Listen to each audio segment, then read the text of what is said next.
refreshing, ice-cold Coca-Cola with a bright, right taste and a special sparkle all its own. Enjoy a Coke at our snack stand right now. The show starts in 9 minutes.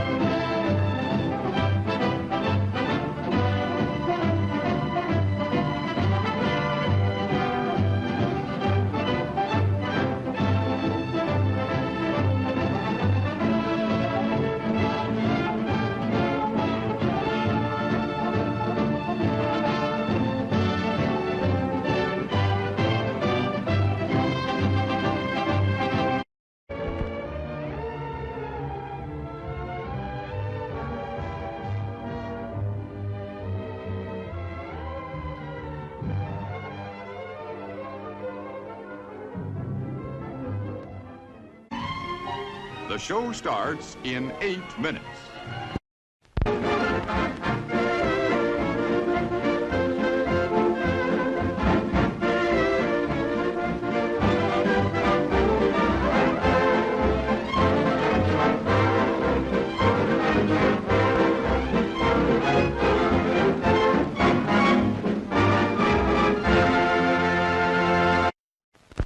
Fresh candies, the flavors you love. Assorted drinks, your favorite beverages. Hot coffee. Hot dogs the way you like them. Ice cream, smoothly delicious. The show will start in 7 minutes. Here's a choice of food and drink to satisfy anyone and everyone. You'll find something to please you to add to your evening's enjoyment. Something to please all tastes and age groups.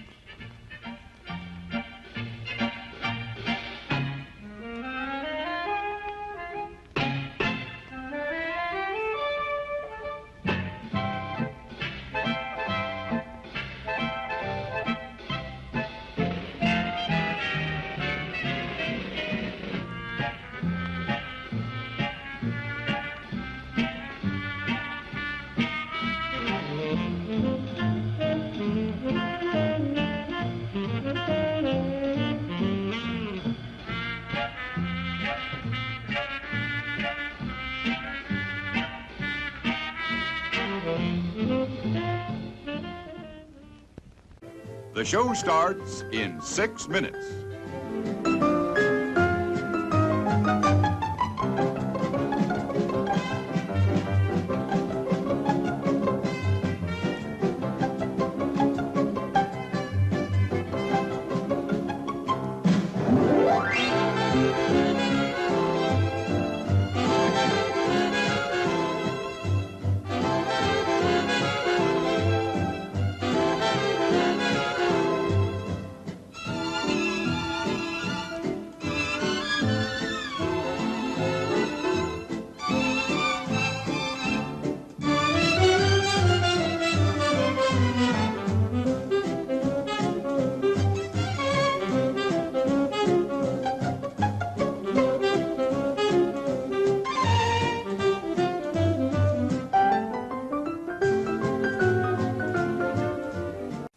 Refresh yourself. It's intermission time. The concession stand is open and ready to serve you.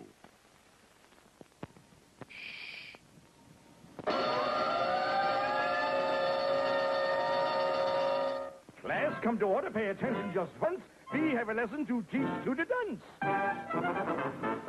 Is the candy good conviction? Now the tasting is perfection. Have we got a good selection? We invite your close inspection. Is the ice cream not delicious? Healthful, tasty, unnutritious. Is the popcorn crisp and healthful? Yeah, and it is sure a mouthful. Is the soda cold and fizzy? Vitamins keep the bubbles busy. Ah, that's good. The lesson is learned. The trip to the sweet spot you have earned.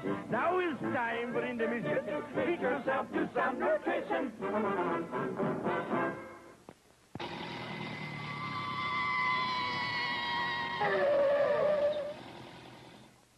Ladies and gentlemen, our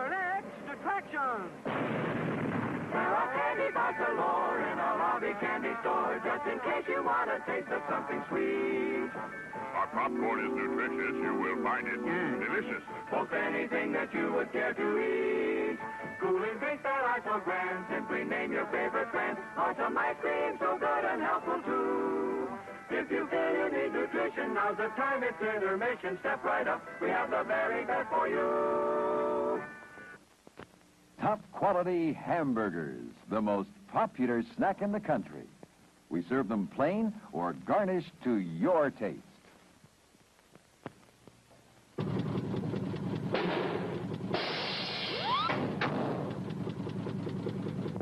Golden Pure Creamery Butter, rich, flavorful, satisfying. That's what it takes for the finest buttered popcorn, and that's what we use. See for yourself why there's no Showtime treat to equal the crisp, delicious flavor of hot popcorn that's bathed in real melted butter. It's at the concession stand now. He's the champ. He's the greatest.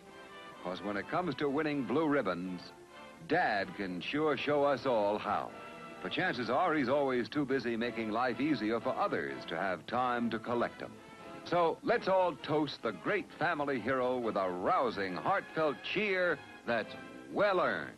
Happy Father's Day, Dad.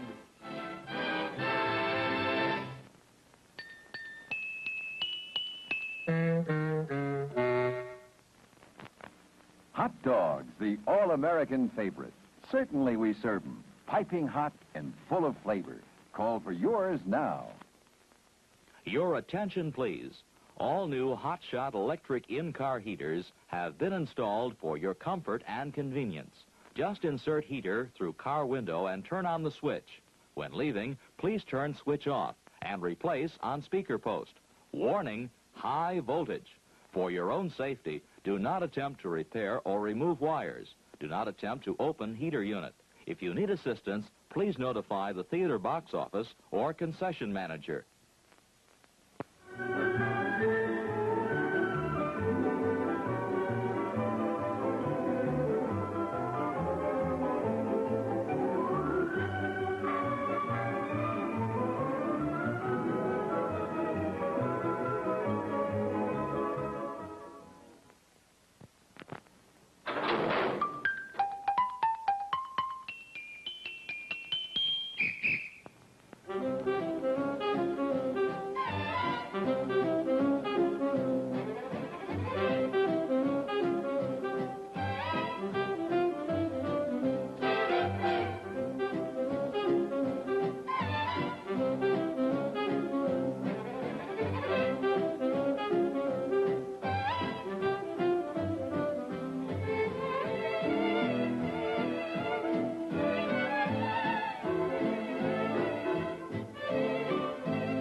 It's showtime.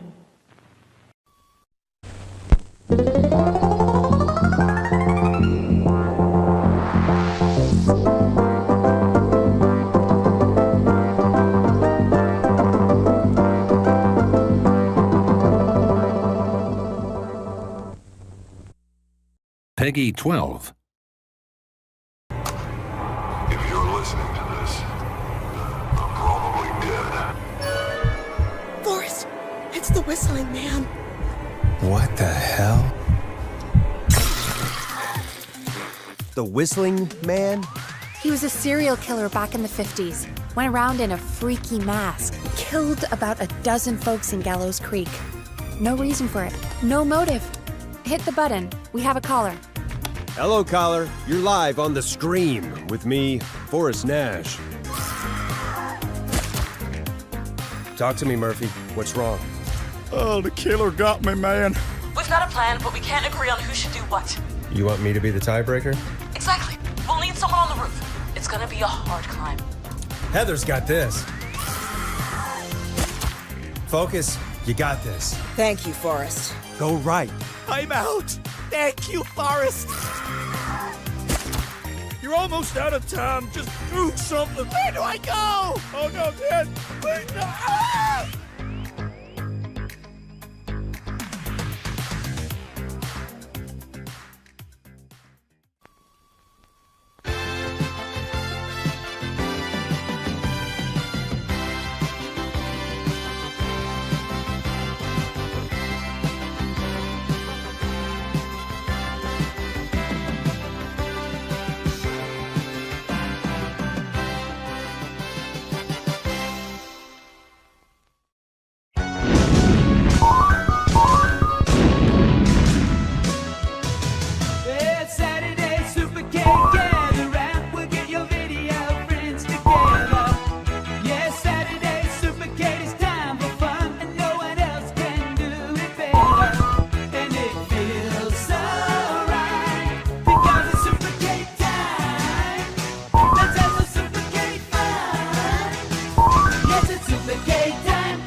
It's Saturday Supercade.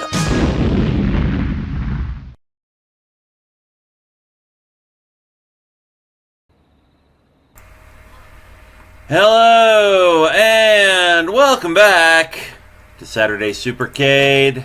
How the hell is everybody this week?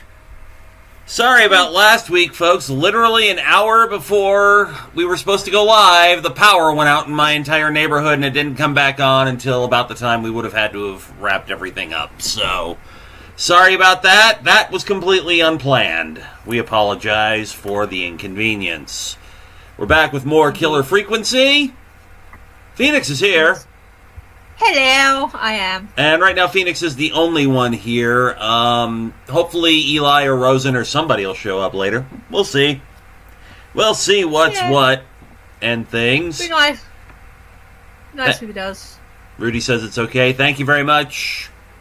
Not planned, but that's all we can do.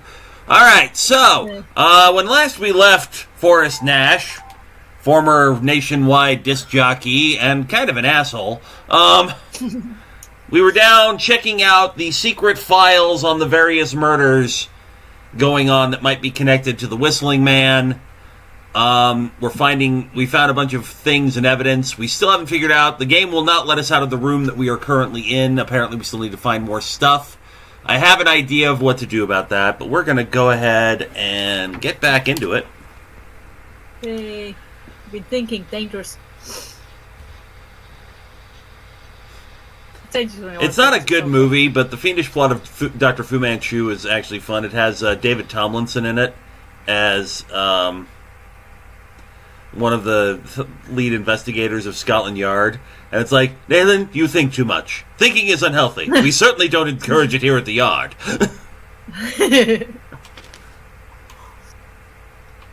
Okay, so... Alright, so we're gonna see if we can... I'm gonna see if we can find... more stuff. So we had this one. He sent us over here. Right? Oh no, it was in the other room. It was in the other room. It was in the other room. Yeah. So you would think that there'd be another... Alright, there's the next one. So let's just kind of be systematic about this. Maybe we have found all the tapes, but it wants us to find all the photos. Maybe.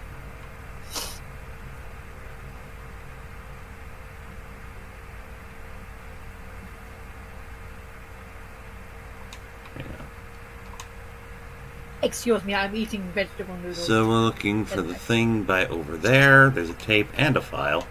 Okay.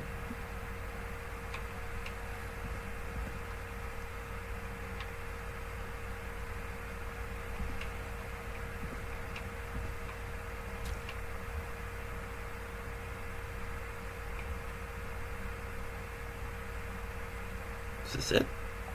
That's not it. Okay, so hang on. Sorry, just have to figure out where the hell we are. Alright, so we go here, we get this, we played that tape.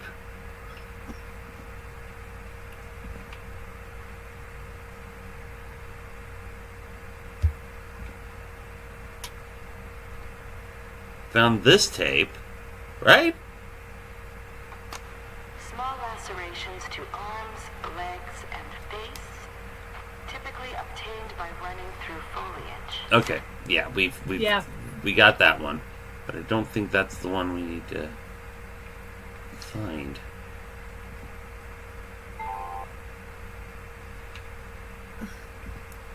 Rudy, you know, last year, same thing happened to me. It happened to you, but it lasts until Father Day. So at least a day, more than a day. That's not good. Oh, and apparently Mr. E knows who the killer is, but he's not going to say anything to not ruin the podcast. Good. Don't. I think Mr. E knows, of course. He's been long enough. Additionally, there appears to be a post-mortem injury to the arm. It looks like it was trapped in a car. Yep, I have that one.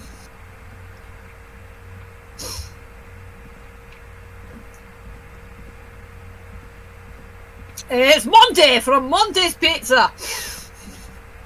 Ponty, not Monty. Nah, the joke still works.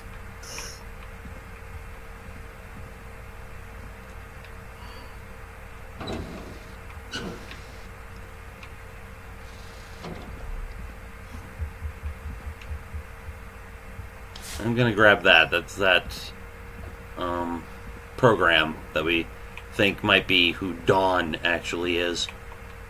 So yes. Let's go. We'll try this first. Oh, there's something to shine on the shelf next to you. Hey? Turn around. Back that direction. Back this. Okay, to your left. Backwards. Right. Backwards. Do 180. And then left. Okay. 180. What the hell? Vamp for a second, Phoenix. I'll be right back. I will. It lasts 5 days. Oh my god, Rudy, that's so rotten. So what? The whole network went out. Hello?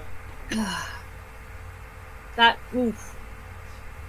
So was it, what? So in winter? Or was this, summer?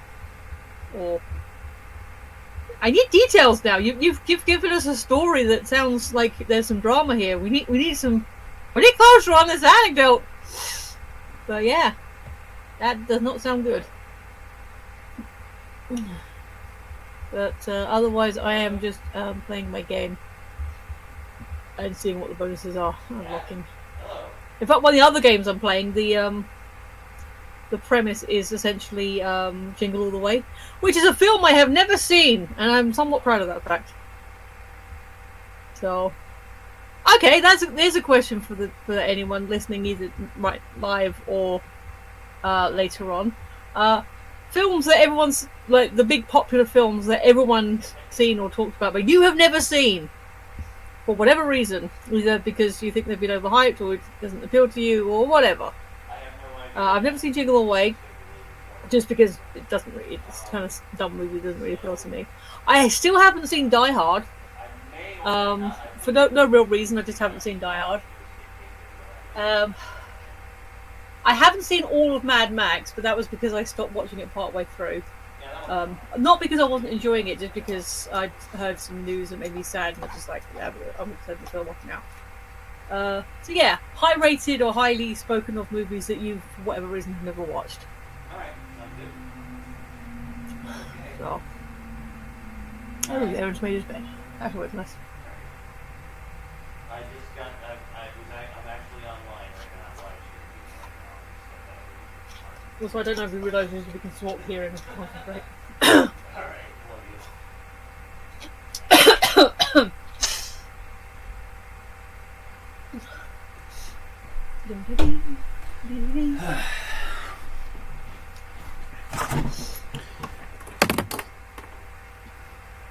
All right, I'm back.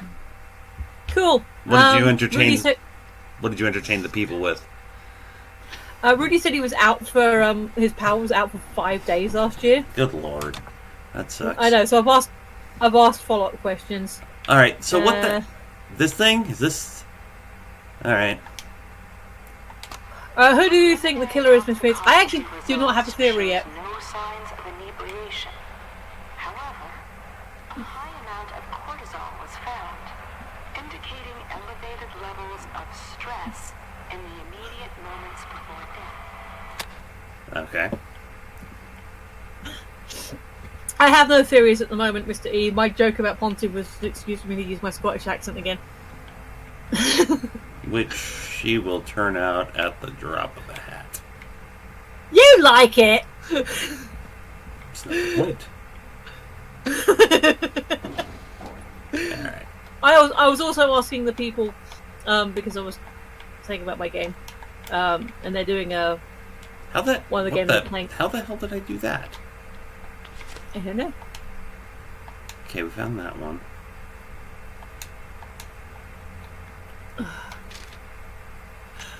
There we go. Okay, I see. All right, you go right there.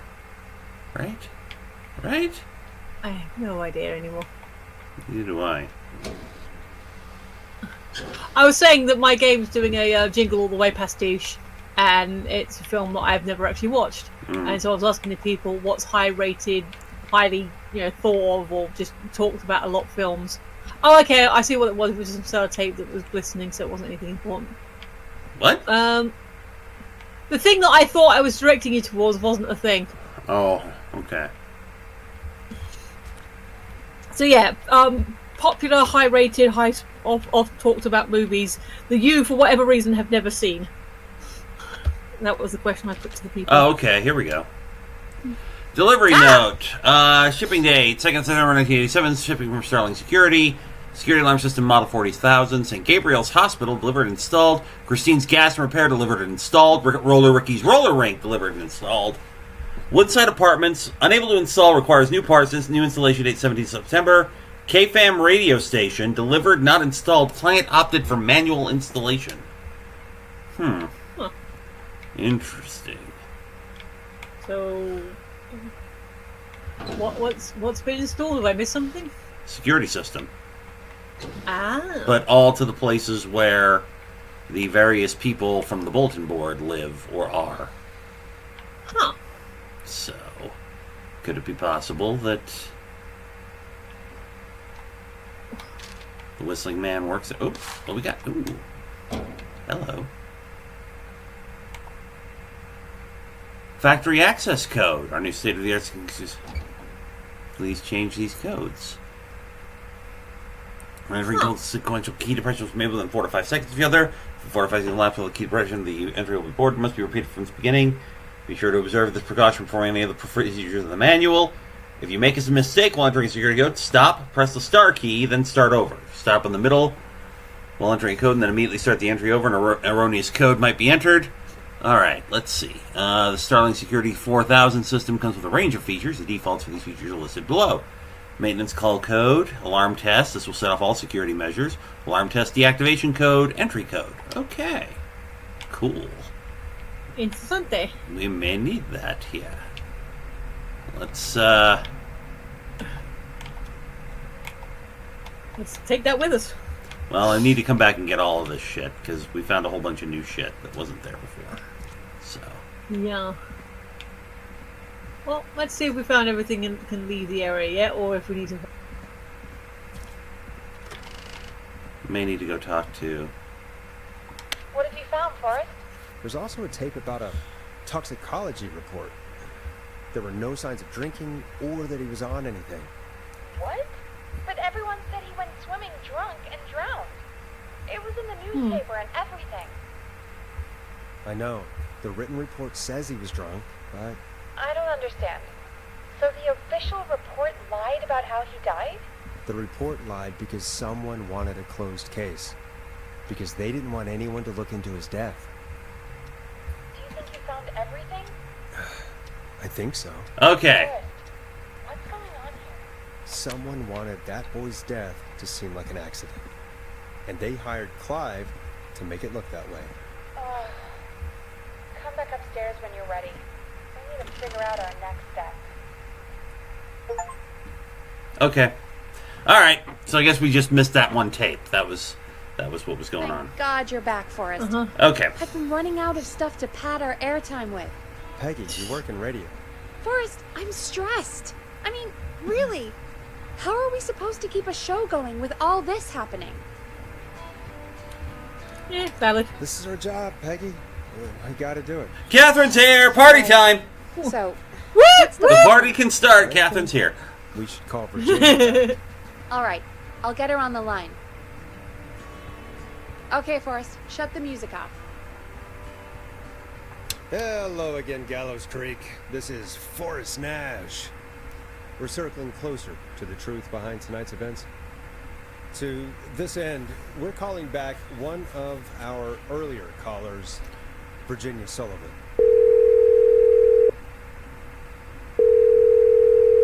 Hit pay dirt with K dirt. Plunker here. Who's this? Oh God. The frats are still there. Plunker, hey, it's the radio man, Forrest Nash. Radio man? What's up? Solving mysteries, saving lives. The huge. Right on. Plunker, what are you doing at Virginia's house? She asked if we could stay to keep an eye out for that whistling turd. So we're hanging out, bro. Well, that's big of you, Plunker. Oh, it's nothing. Can I speak to Virginia? Sure thing, radio man. I'll just go get her. Who is this? Hey, Virginia, it's Forrest. I'm glad you're still okay. Oh, Forrest. Sorry, I'm still jumpy. I can't blame you. I'd be jumpy too. I'm so sorry this happened to you, Virginia. I thought I was. I thought... Easy. We're not calling to talk about earlier. We're calling because we think you can help us understand why this is happening tonight. Me? What would I know? Does the name Clive mean anything to you? Clive? No. I don't know that name. What are you asking about this for? You mentioned that name earlier when you called us the first time. I don't know what I said then. I was petrified, Forrest. Clive's the janitor. I get it. Spoke to him in the past. Forrest, please. You don't know what you're doing. He'll come for me. Virginia, it's okay. Clive won't be coming after you. We think Clive's dead. Dead? But isn't he? He's the whistling man, Forrest.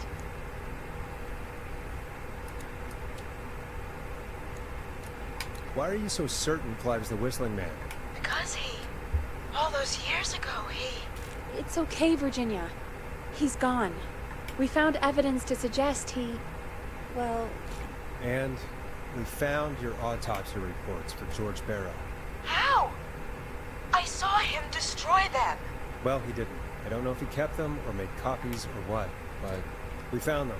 And we know it's related to what's happening tonight, which is why we called you. Why did you write a false report? All right.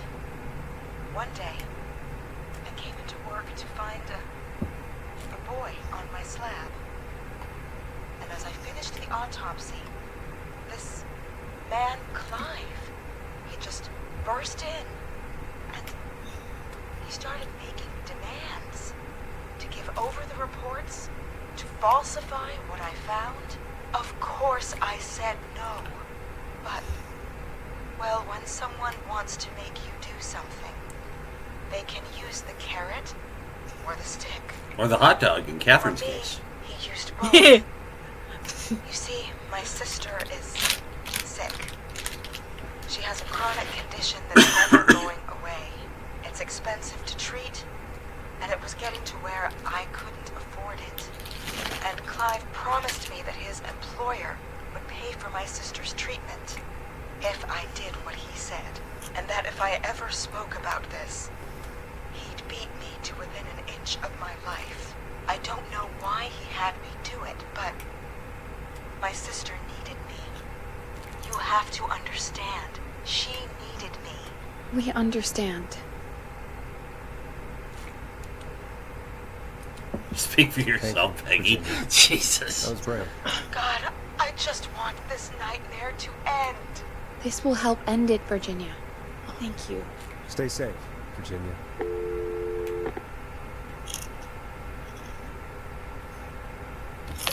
So, Virginia's tied up in all of this. Clive threatened her to keep quiet about George's death. But for who? Why cover up these details? We could try Sandra. What would Sandra know? I don't know, but we have to start somewhere. Anyway, just be careful when you're talking to her. Don't push too hard. We don't want her to hang up. I'll be careful. All right, calling her now. Hopefully she's at her jazz studio.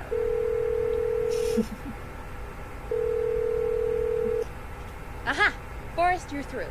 Hello, this is Sandra at Jazz Pizzazz Jazz Studio. Who is this? Hello again, Sandra! It's Forrest Nash of 189.16, The Scream. And you're live on air. Oh, I always thought folks called into a radio show, not the other way around. How jazzy. What can I do for you? Well, we're trying to understand what's behind the attacks tonight. We had a few questions. Why, Forrest, of course. Heck, after the way you saved my life, I'd say yes to just about anything you asked. Do you know why the Whistling Man might have targeted you? Ha! As far as I can tell, he's just a knife-wielding psycho with superhuman cardio. He'd have chased after anybody. Right. Well, we think he might be chasing specific people.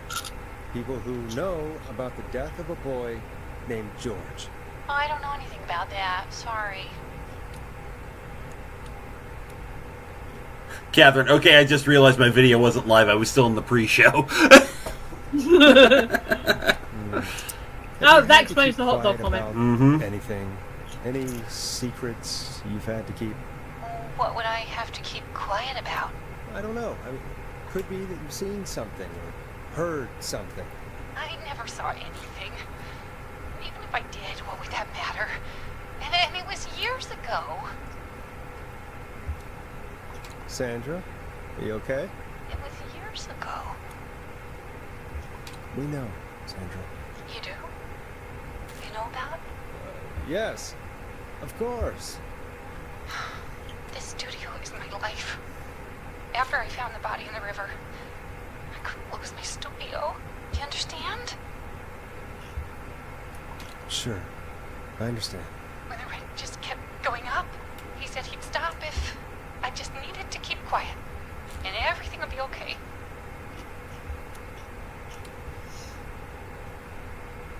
Of course. We understand. I mean, it's not like I killed him. What was the harm in saying I found him in the reservoir instead of the river? Right? Right? I'm sorry. I can't do this. And she's gone. Damn. I don't think that could have gone any better. You truly did great, Forrest. Well, folks, if anyone out there has any thoughts on what's going on tonight, please call in. That's good timing. We've got a call waiting just this second. Welcome to 189.16, The Scream, with me, your host, Forrest Nash. Hi, Forrest. I know this is really out of the blue with everything happening tonight.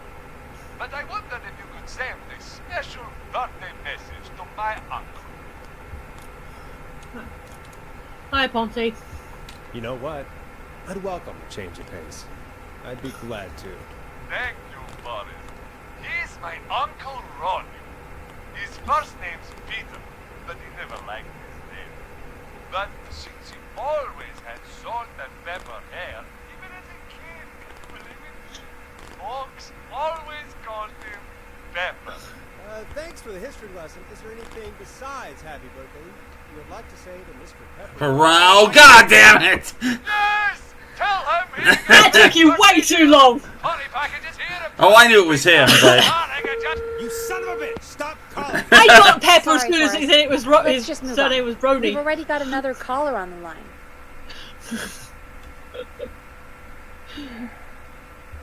Yeah, This is no, you're definitely behind on that 189.16, one. The Scream. I'm Forrest Nash. No, I thought he said You're on the Ron, air, and it caller. wasn't until... God. No.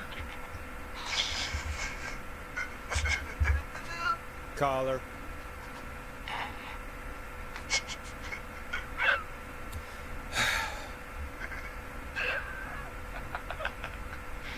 Ponty. Ponty's Pizza always delivers. Come rain or sleet or whistling man, we'll be there.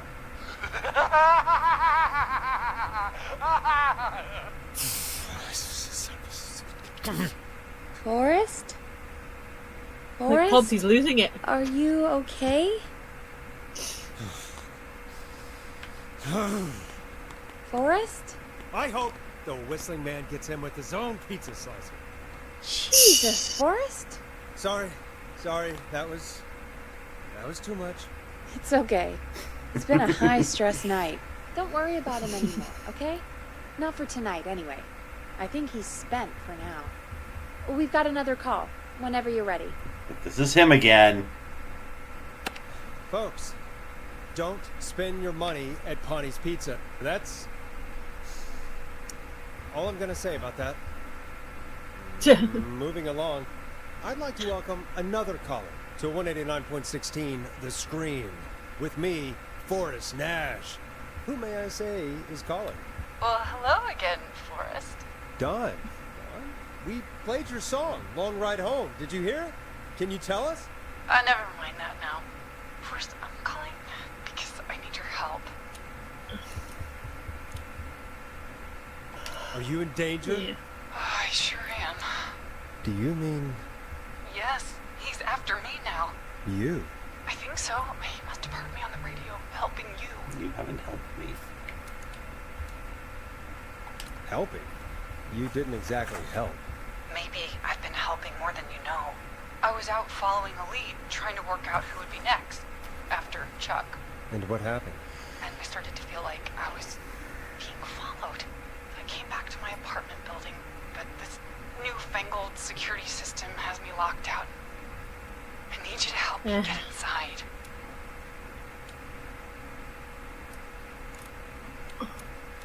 Can a neighbor let you in? I only moved in last week. I don't know anybody yet. There's not even a buzzer here, only the keypad for the entry code. I need that code to get inside. Which apartment block do you live in?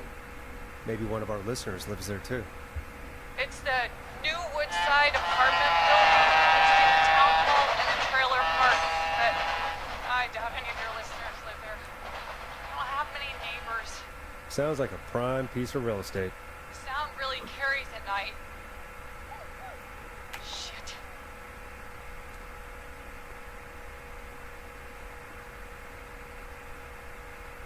Hang on. Did we carry that book with us, or do we have to go back No, down we gotta and go get back down and get it. Between the town hall and the trailer park.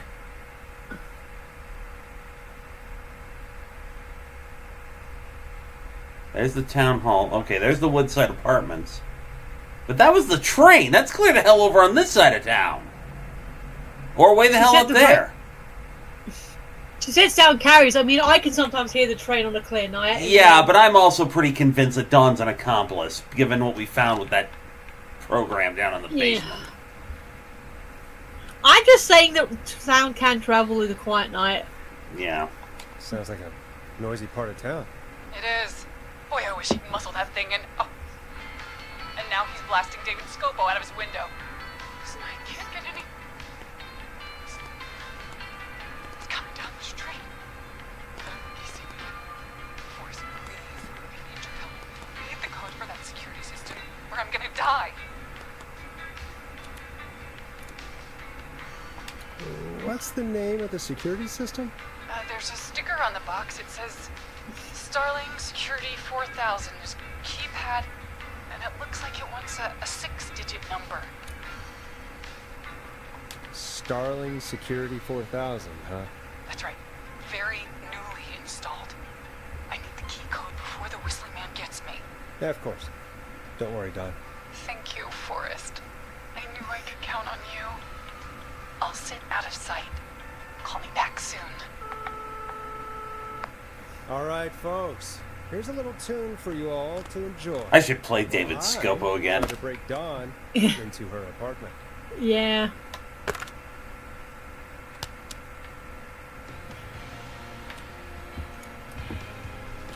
You're gonna love this next track. You were pretty quiet there, Peggy. Forrest, was it just me, or was there something... It wasn't just you. Something was weird about that. Yeah. Well, tell you what. We have a Starling 4000, or whatever, here at KTHAM. Clive bought one for the station. Maybe we can find something to help. Well, I'm not sure who. But to help someone. Hi, by the way. Hello. Hey! Okay. Sorry, we didn't hear you come in. It's okay. And somewhere, Clive Oh, probably seriously, I has didn't hear the a clue. papers for the Starling 4000. It's fine. I was keeping quiet because y'all were in the middle of something. No, that I respect. I just said I literally didn't even hear the group from Discord. How are you, Eli? Fine. Good. I'm happy you're fine. Turned out we missed the tape. That was what was keeping us in the room. Also, Mr. E said he knows who the killer is, but he's not going to say anything. Okay. How the hell are you? Fine. Okay. You okay there, Eli? You're just a little distracted at the minute. No, I just said I'm fine. That's because that's true. It sounded like you resented the question. No. How dare you ask me how I am? You think we're friends or something? Oh shit! I think it's behind you, love. Oh, yep. I'm pretty sure you're probably right. I left it at the other cat. The other one. Back over here. I left it on top of this. On top of this one. Yeah. Nope. Huh? No, I know That's where Humpty Dumpty. I know where I left it. I'm getting the program because we'll probably need it later. I know where I left the instructions. I know where I left those. Okay. It's fine. So, Eli, a question I put to the people earlier, and you're free to answer. A film that is like overhyped, popular, what have you, that you've never seen, for whatever reason. Oh, there are a lot of those, mostly because I don't watch a lot of live-action movies. So. Fair enough. Like, until like last year when Aaron and I, was it the year before? Like, anyway, Aaron and I... Yeah, like, go ahead. I'm probably the most obvious one is I've never seen Citizen Kane. Oh, no, I saw it in film school. Film studies class. Aaron and I hadn't seen Elf until we watched it together, and then we regretted it. I would too, honestly. There we go. Just kind of hanging there. Starling 4000 user manual. Ah, these codes should come in handy.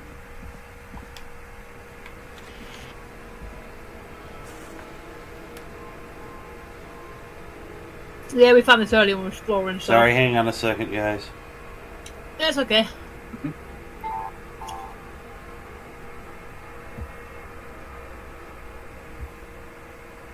No, I haven't seen. I haven't seen Die Hard. Someone else mentions the film that I am.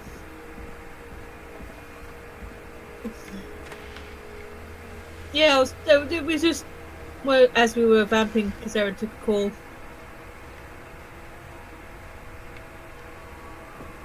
So yeah, I couldn't remember what the other film was that prompted that thought, but yeah, there are a lot of films, like you said, there are a lot of films that just like everyone loves this film. I have never seen it.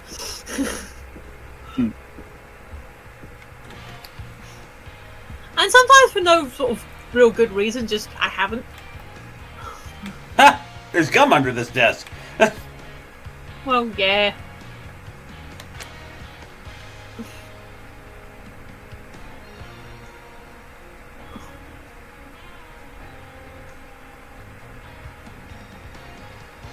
Entry code. Yeah. Welcome back, Forrest. Find anything? The Starling 4000 security manual. It's got a bunch of codes. Good. And did you find anything else? Nothing, except the manual. All right.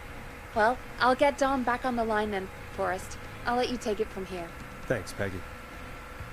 When you're ready, shut the music off. I should have taken the fucking thing. God damn it. I should have Line taken one, the program. whenever you're ready. God damn it. I should. I didn't. I forgot that I can carry 2 items at once. So. Done. Ha, Are you figured there? it out. This is Forrest Nash from 189.16, The Scream. Oh, thank God you're back. I was so afraid. What's the code to the gate?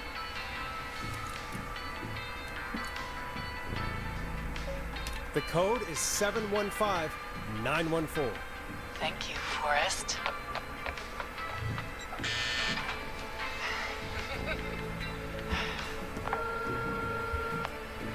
Forrest, what did we do? That's not suspicious at all. Yeah, huh? Maybe that wasn't. Forrest, there's another call coming in. Evening caller, you're live on. Forrest! The psycho's somewhere in the roof already, dude. I just saw a shadow. God damn it, what do you get in? Oops. You've gotta help me, man. Forrest. Maxie, no! Come back! I can't find my rifle, man. It's... I don't want to hurt anybody, but I can't let anything happen to Maxie! Ah, shit.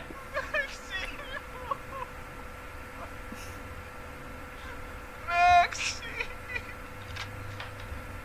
Yeah, we're not getting the good ending. Anything wrong?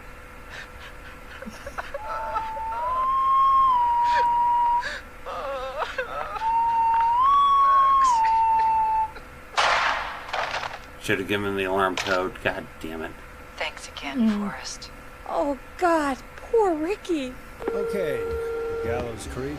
Here's some music while we process what just happened.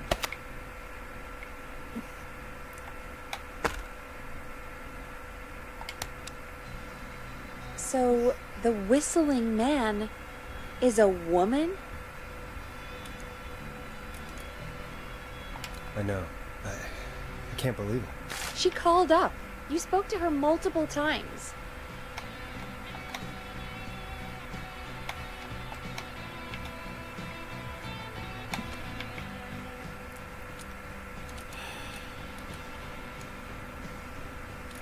I thought she was just regular Gallows Creek Strange.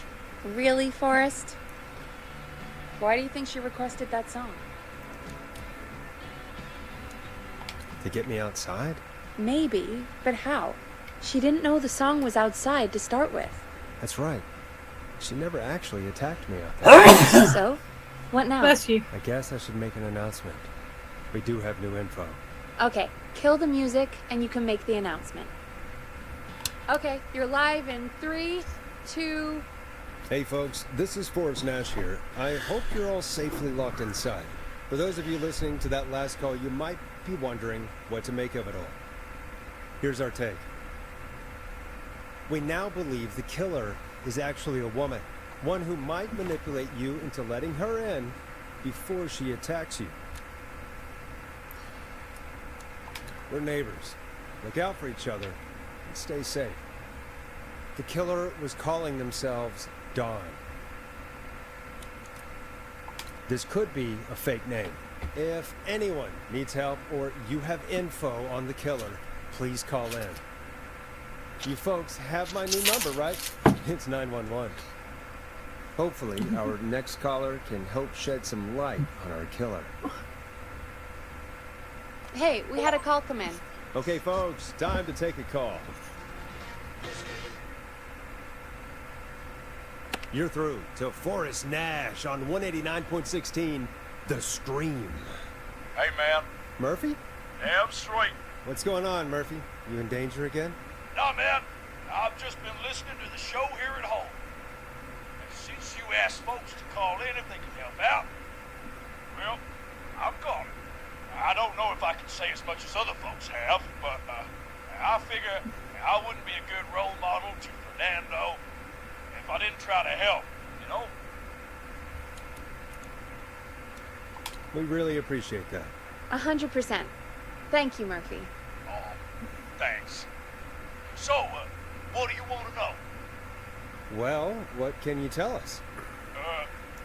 I don't know, really. All right. Well, do you know anything about the death of George Barrow? Absolutely nothing. Okay. What about the killer herself? Herself? Man, I didn't get my ass kicked by a lady. The man I went toe-to-toe with was a man. 2 killers. You heard the last call, right, Murphy? Yep. So you know it's a woman, and you were trained by a VHS, Murphy. I know, but... Man, how could it have been a woman under that mask?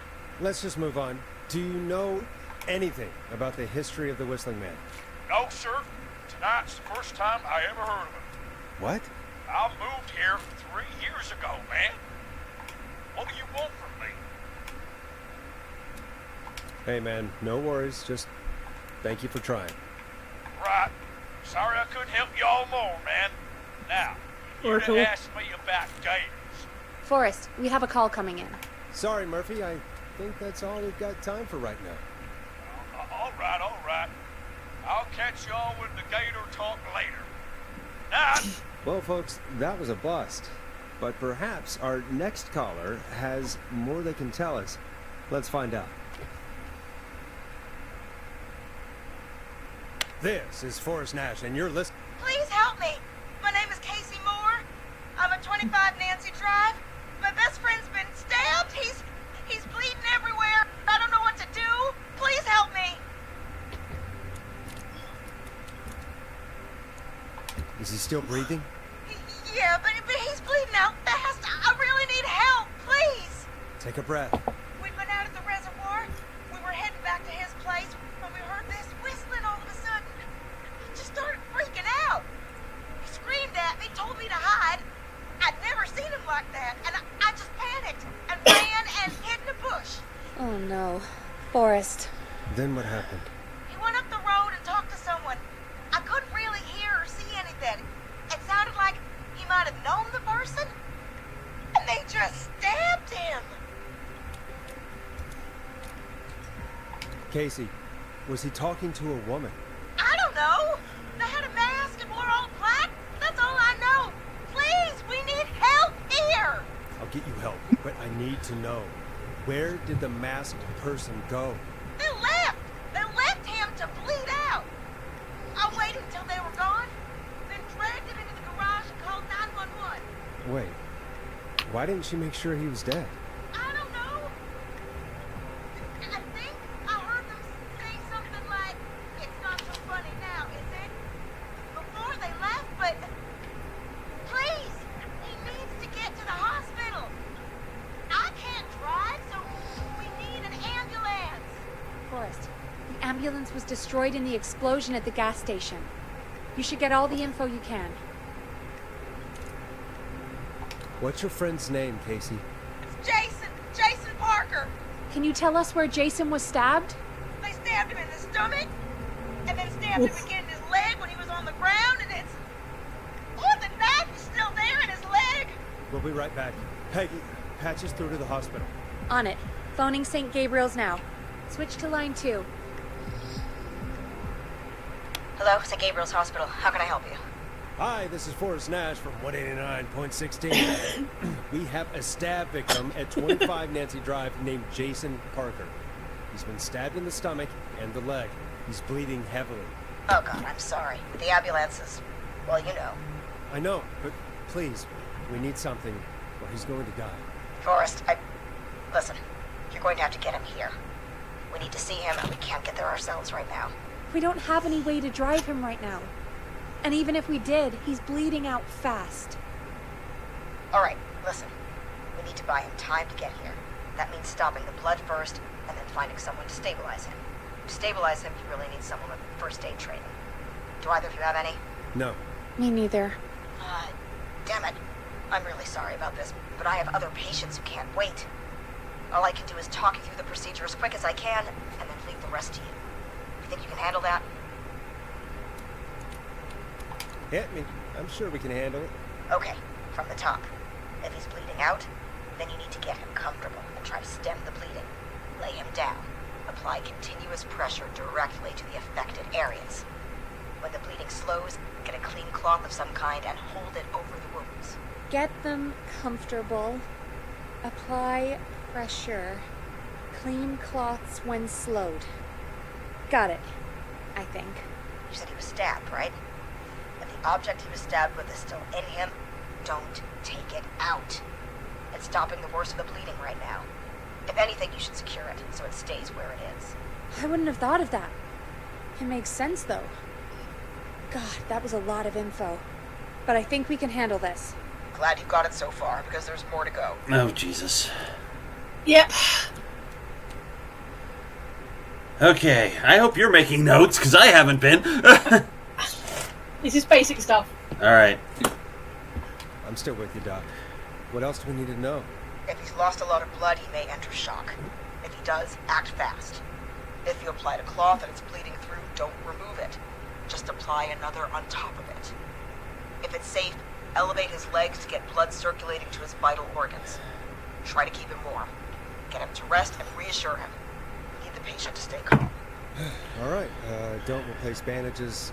Elevate his legs. Keep him warm and calm. This is a lot. I'm really sorry. That's as much as I can give you right now. Try to stop the bleeding. Find someone to get him stabilized and get him here as quick as you can. Good luck. All right, Forrest. Casey's still on line 1. Alright. Hello? Hello? Forrest, are you there? I'm here. How is Jason doing? Badly. He's still bleeding. I need help. I've been putting pressure on his stomach wound since you left. But he's still bleeding. I don't know what to do. That's good, Casey. The nurse said to do that. What about the knife in his leg? It's gotta be hell. Should I pull it out? No. Do not. No, don't touch the knife. The bleeding will get worse if you pull it out. Are you sure? I'm sorry. I'm gonna stop making suggestions. No, don't worry, Casey. We're a team here. We're all going to get Jason through this. Casey, is his leg wound bleeding right now? I hate looking at that knife. Yeah. It's bleeding. His stomach is worse, though. Leave the knife I alone. think we need to Secure the the knife, knife yeah. so it doesn't move around.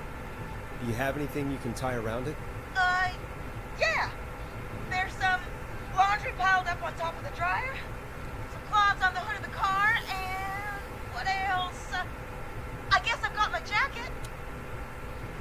Use the Clean jacket. Laundry. You sure? It's more likely to be clean. She said clean, yeah. Definitely not what's on the car. Her. Yeah. Look in the laundry for something like a towel or a shirt. Hold that over the wound. Okay. Looks like I'm gonna have to buy you some new whites, Jason. Here we go. I'm sorry, Jason. It's secure. I'm putting pressure on his stomach again. Oh, I'm starting to think we might make it. Forrest, can I have a word? Casey, I'm going to have a quick word with Peggy. Keep putting that pressure on and let us know when the bleeding is under control. You're doing great. But what if something happens? We'll still be here. Just shout if you need anything, and we'll be there. I promise. Okay. I'll wait. Jason, please be okay.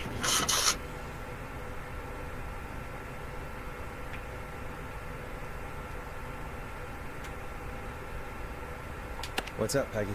We can't stay on the line with her all night. Dawn is still out there. What if other people need us? You're right. She's probably on her way to her next target right now. Exactly. And you heard the nurse. We need someone there with training who can stabilize him. He's got to get to the hospital somehow. Any suggestions, Peggy? I might. A little before you started working here, KFAM did a mandatory first aid training course. Me and Karen missed it because we were away on a producer getaway. You skipped it, didn't you? Never mind. So, how does KFAM's first aid course help us? Casey said they're at 25 Nancy Drive, right? Yeah? Why? They put up a bunch of cheap houses around there about 10 years ago. So a bunch of people here at the station live around there. Do you think any of them could help Casey and Jason? Probably, but I don't know who lives there. And since I missed the training day, I don't know who knows first aid. Could you call them and ask? I don't know everybody's numbers. I've only ever called Karen. Everybody's personnel info is probably in Reggie's office. Got it. I'll look through their files in Reggie's office. It's a life or death situation. I'm sure they won't mind. Right. But there are a couple of problems with that.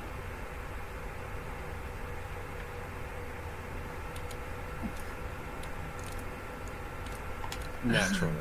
It's sensitive information, so Reggie probably locked it in his safe. Great. Great. Do you have any idea what the combo for the safe could be? Not a clue. Reggie's a serial note-taker, though.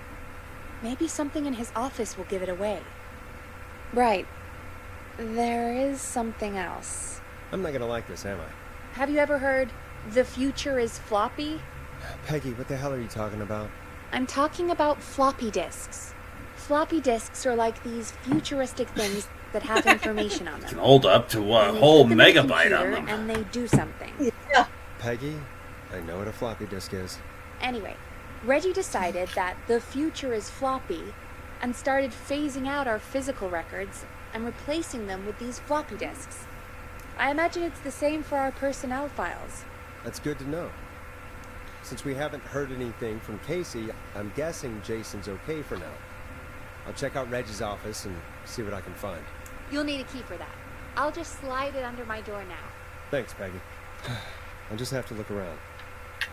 Why does Peggy have all the keys? Good. I'll patch my mic down to the office, so you'll hear me over the intercom. Can I leave now, game?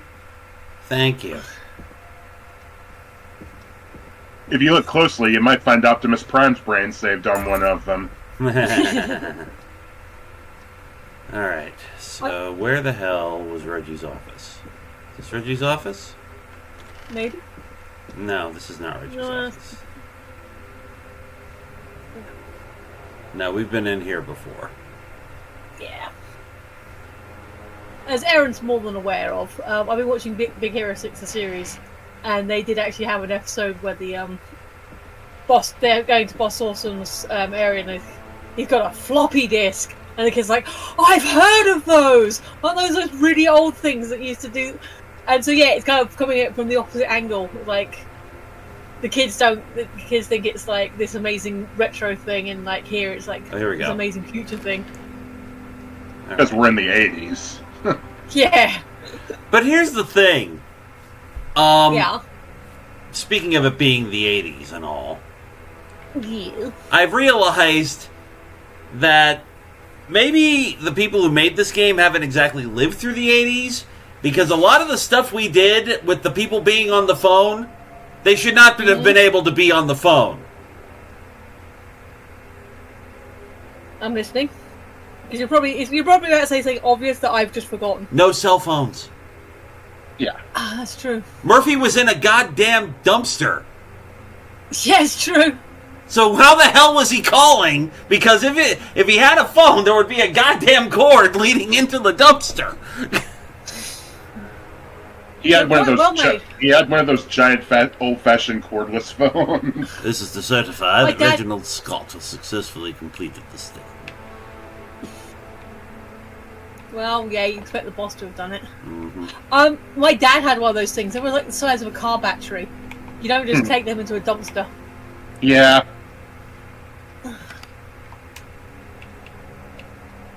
Alien sightings number 75 over UFO over park.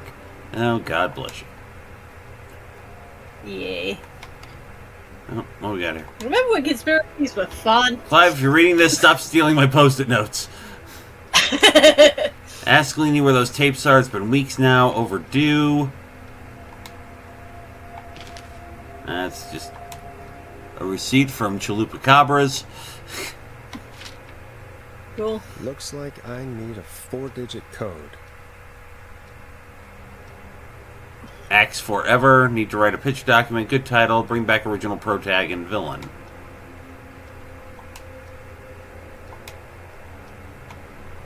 Okay. Let's steal his Post-it notes. Clive's dead. He won't mind taking the blame.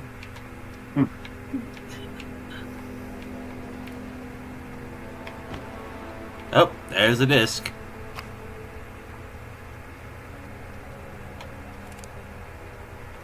What we got? Deep cuts, top secret pizza. Pizza delivery killer who kills with a pizza cutter, free slice on me. Terrifyingly, there's never any pizza. What happened to the original difficult guy? Maybe write him as final girl's boyfriend. Protagonist is college student Megan, Sergei Gonzalo. She's smart, beautiful, resourceful, and lactose intolerant. Amplifies the divide between her and the pizza killer. Takes place on 11/07. Very important day for the POW. Great goose gathering event where a large number of geese appear suddenly and save the town from starvation.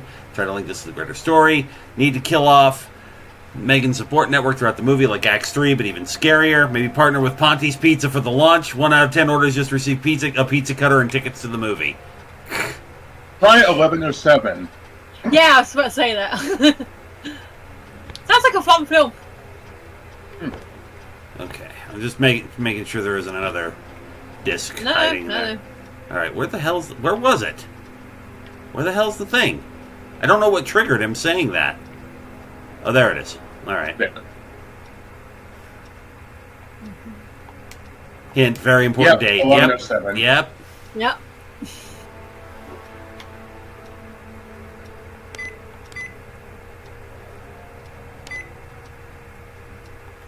Nice.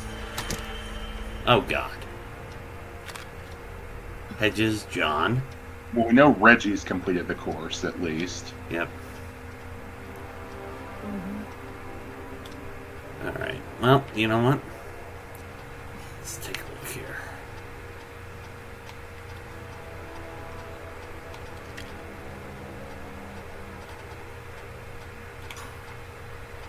Those sounds. Yep. Okay, how the hell do I take it out then? Oh, there we go. Alright.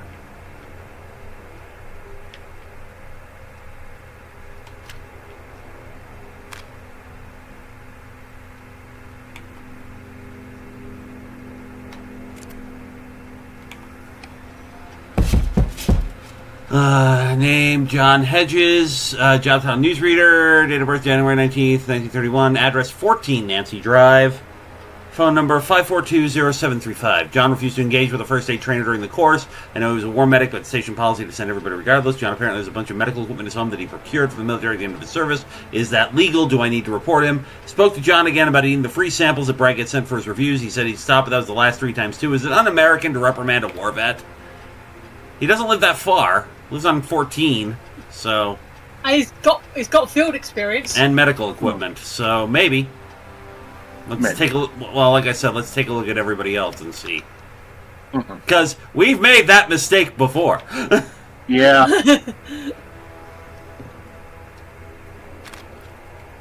Also, did they say his name was John Hughes?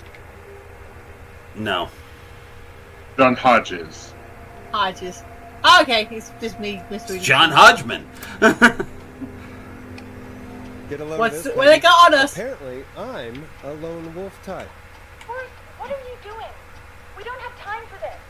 We have a man literally dying on the line, and we're more interested in you. You're right, I'm sorry. I need to focus on possible candidates. I can read the rest of this later. Forrest Nash, show up, date of birth, 5th of April, 1940. Come on in, Romero Street, phone number, blah, blah, blah. Can't believe we got the Forrest Nash here in Gallows Creek. His motivation may be low, but his demands are a bit beyond our means, and he's currently blacklisted from any reputable station, but honestly, we don't have a reputation to lose. Forrest isn't really integrating with the team. Seems to have this lone wolf thing going on. Heard him called Jeannie, Janie, Janine, and Brenda in his first week. Hopefully this changes when he gets settled. I paired Forrest with Peggy for his show.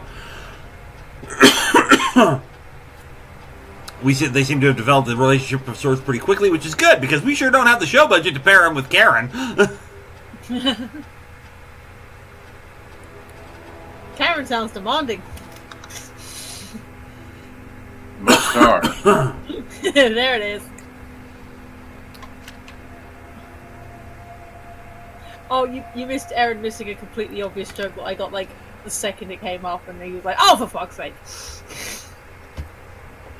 that was fun. Hey, Peggy. I think Reggie's on to you and Karen. Maybe don't bring those little drink umbrellas into work for a while. Why are you reading my file? You need to find someone who can help Casey. We already know I can. Don't waste time. You're right. I'm sorry. I need to focus on possible candidates. I really should. We're in a hurry.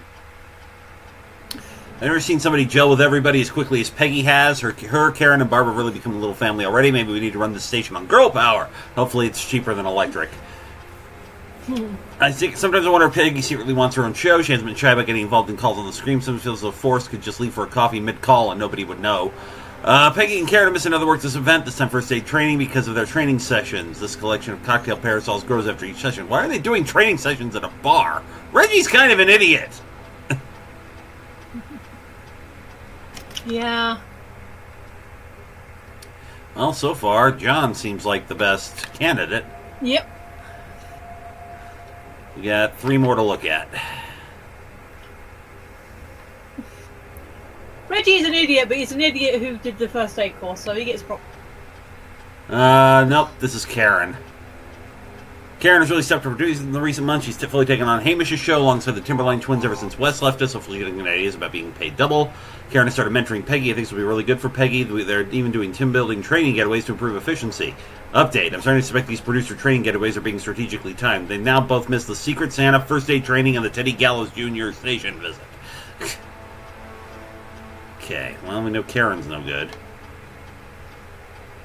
Yeah. Yeah, we did.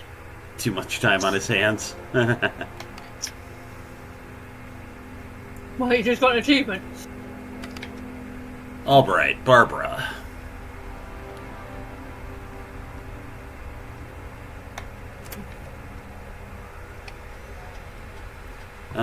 Barbara's the receptionist. Barbara's getting really on with the staff here. Everybody gave great feedback on our last review. I get the feeling there's something going on with her and Brad. Call it a hunch. Barbara got another cat recently. She must have at least 5 now. Daisy, Murphy, Penelope, Freddie, and Lord Winston. I'll need to monitor productivity going forward. The cat photos are a big distraction for the rest of the team.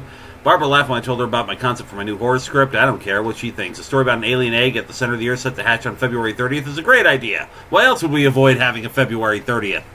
Okay, I'm pretty sure it's looking like we lucked out right at the beginning, and it should be John. But yeah, we still got like Hey, one Rosen. more. Rosen! Yes. Hello. Yep, definitely no boots. Alright, we got one more to look Definitely no at. times.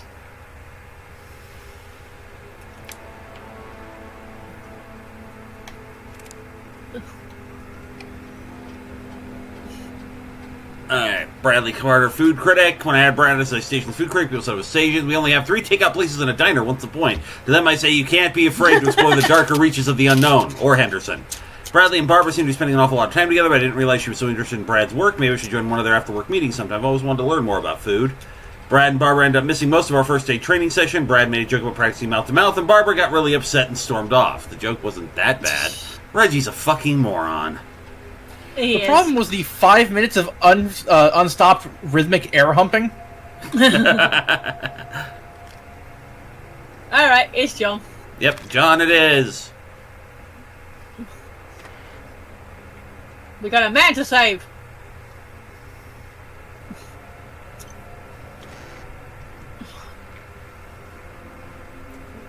I'm getting better with these controls. Yay.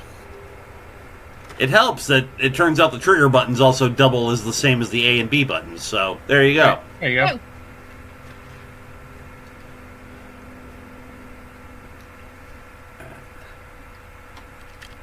Peggy? Peggy? Oh, for God's sake, now what? It's always something.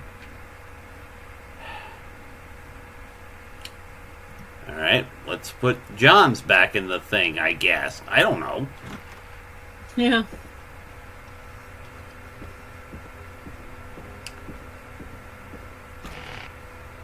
You're supposed to radio to her? Maybe? I don't know. I can find the intercom. I don't know.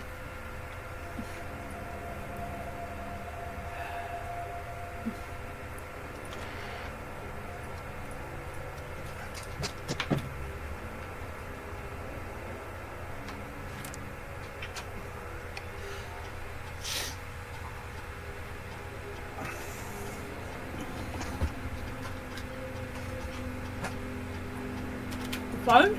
It's got a light on it. Phone's not interactable.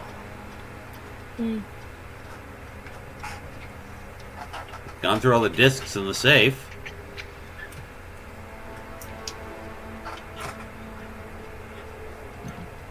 Laser Racer. That's too early for that poster.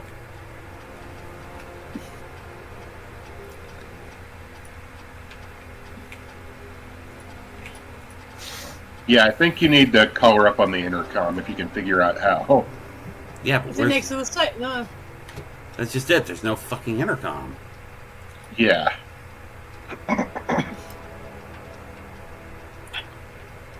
Look at this. Reggie's such an idiot, he messed up the kinetic balls. Look at that. Yeah, Nick's cradles can get really messy quick. But that's half the fun, it's untangling them again. Oh, wait a minute. What am I doing? Jesus Christ.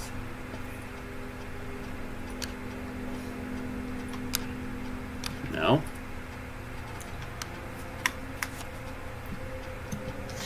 Okay, what the fuck am I supposed to do, game? What do we look like, a game? Well, you might not. Am I a game to you? No, Rosen. No, you know. Good, because I don't want to be Triple H. No one should want to be Triple H. Not even Triple H. Right?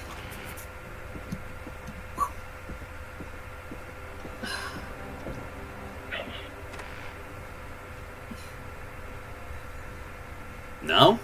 No. Oh, for God's sake, what the hell?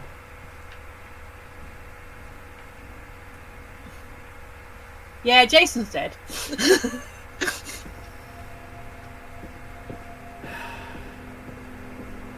It's cool. He'll come back.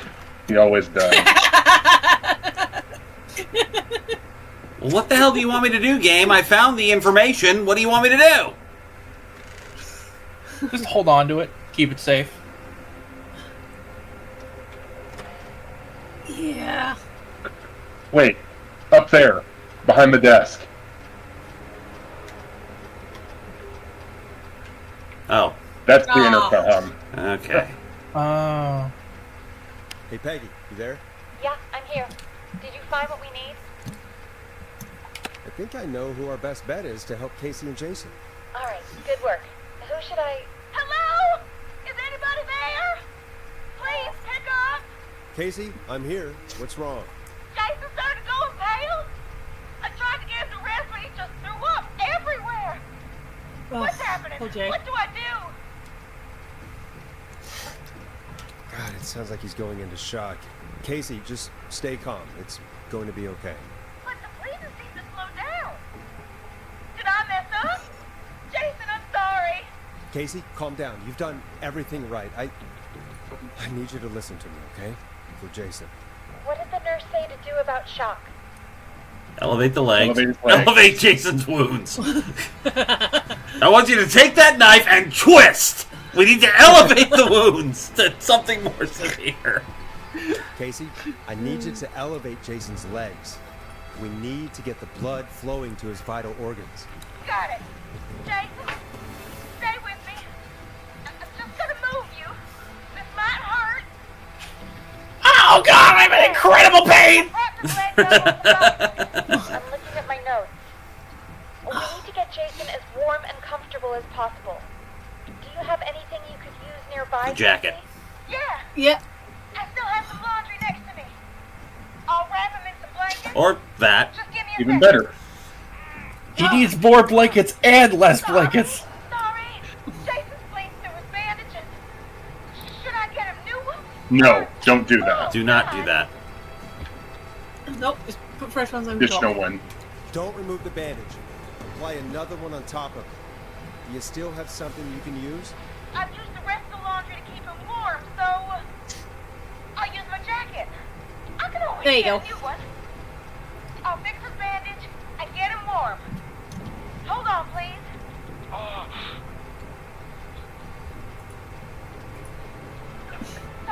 Sorry. I'm done. You're gonna be okay, Jason. Just relax now, okay? Sorry. Scared. He's not doing well. Is he gonna? Jason is going to be fine.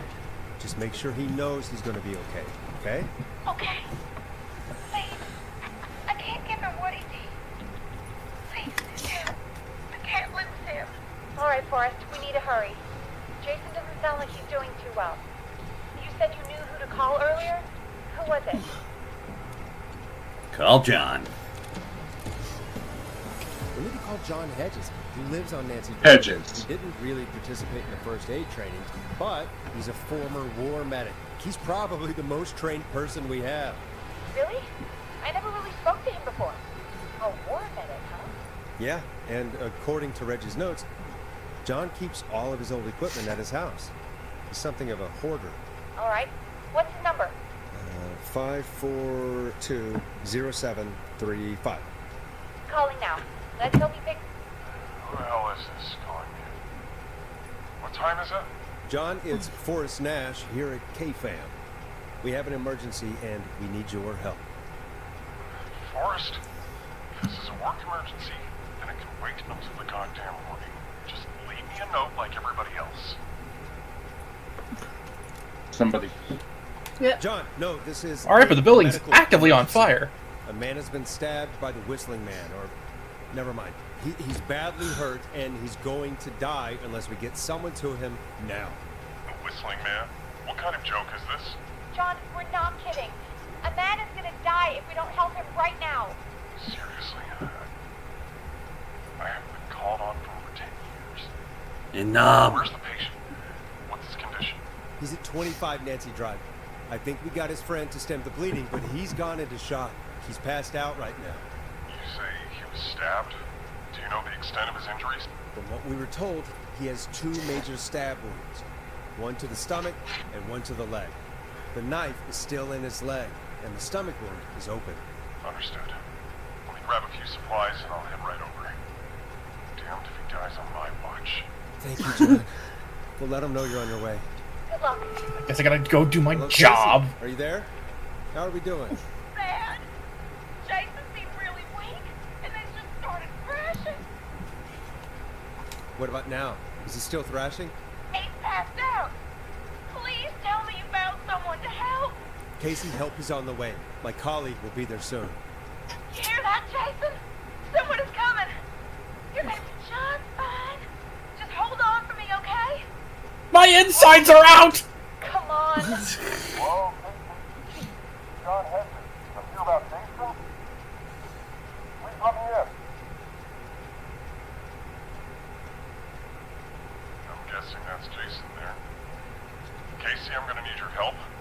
Forrest, Peggy, don't you two worry. We've got this from here. Okay. Forrest, we'll call you back later. I have to go now. Good luck, everyone. God, I hope he's gonna be all right. And with that, the show moves on. We're sending our best wishes to Jason. Well, after all that excitement, I think we could use some music. Stealing the post-its. Upstairs when you're ready. Yep, I am in fact stealing the post-its. Because Reggie's an asshole, and this is the only thing he loves, and I'm taking them. Because I am Forrest Nash, and I am extraordinarily petty. And after that, I'm making fucking mac and cheese, and nobody can stop me! We'll put them right there, and he can wonder how they got here. Let's play some music. Everyone get yourself a Casey. Rosen, you're exempt. Good. She's already over there. Better put a record on. No. Yeah, working on it. Let's see. What haven't we played in a while? We played the Hang-Ups. Played Storm Riders. Alright, we'll play Stab in the Twilight again, I guess. Yeah. Here comes one of my favorites. It's getting pretty late. This might be your last break for the night, so try to enjoy it. Give me a buzz when you want to go back on air. Aaron, we showed you the SNL Worst of Soul Train, right?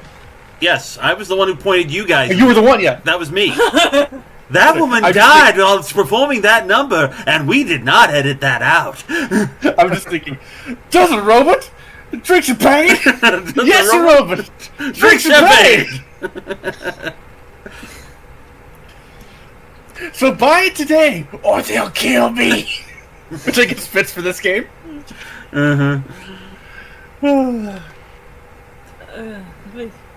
By the way, Phoenix, you haven't commented on the title I put at the bottom of the screen. No, I thought it was good. It's appropriate. Jason died. Alright, I am going to take this back upstairs because I'm reasonably certain we're going to need it.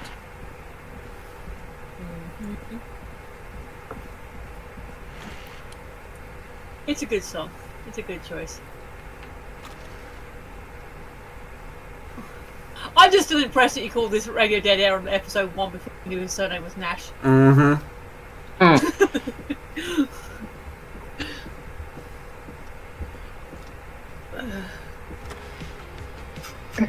are going to put this... Get out of here, Ponty. Nobody likes you!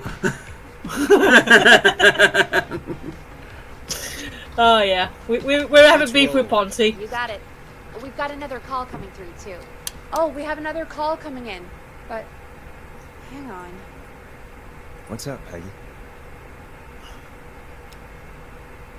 Peggy? Peggy? Peggy? Peggy? Peggy? You're gonna want to take this call off the air. Who is it? Just do it. All right, folks, it's time for another track. Here's one to help you sit back and relax. We'll be right back after this. You'll like this next song. I hope this is good news, Peggy. Who have we got? Find out for yourself on line 1. Hello?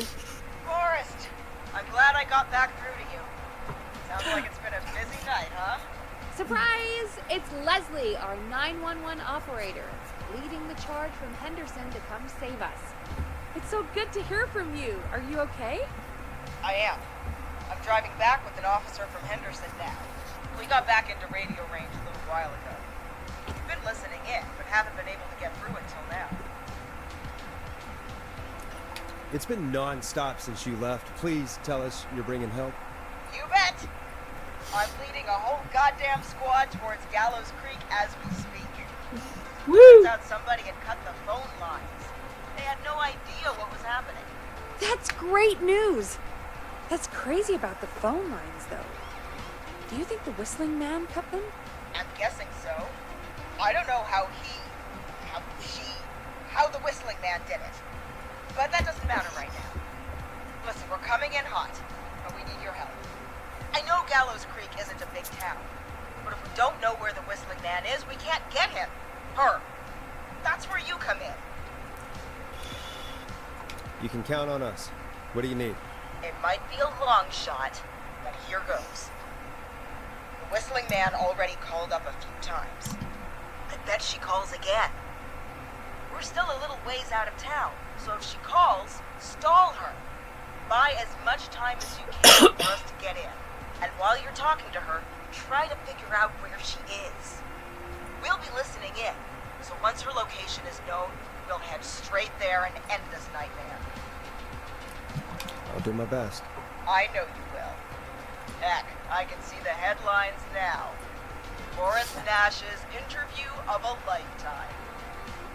Anyway, I'll radio the other cars and tell them the plan is a go.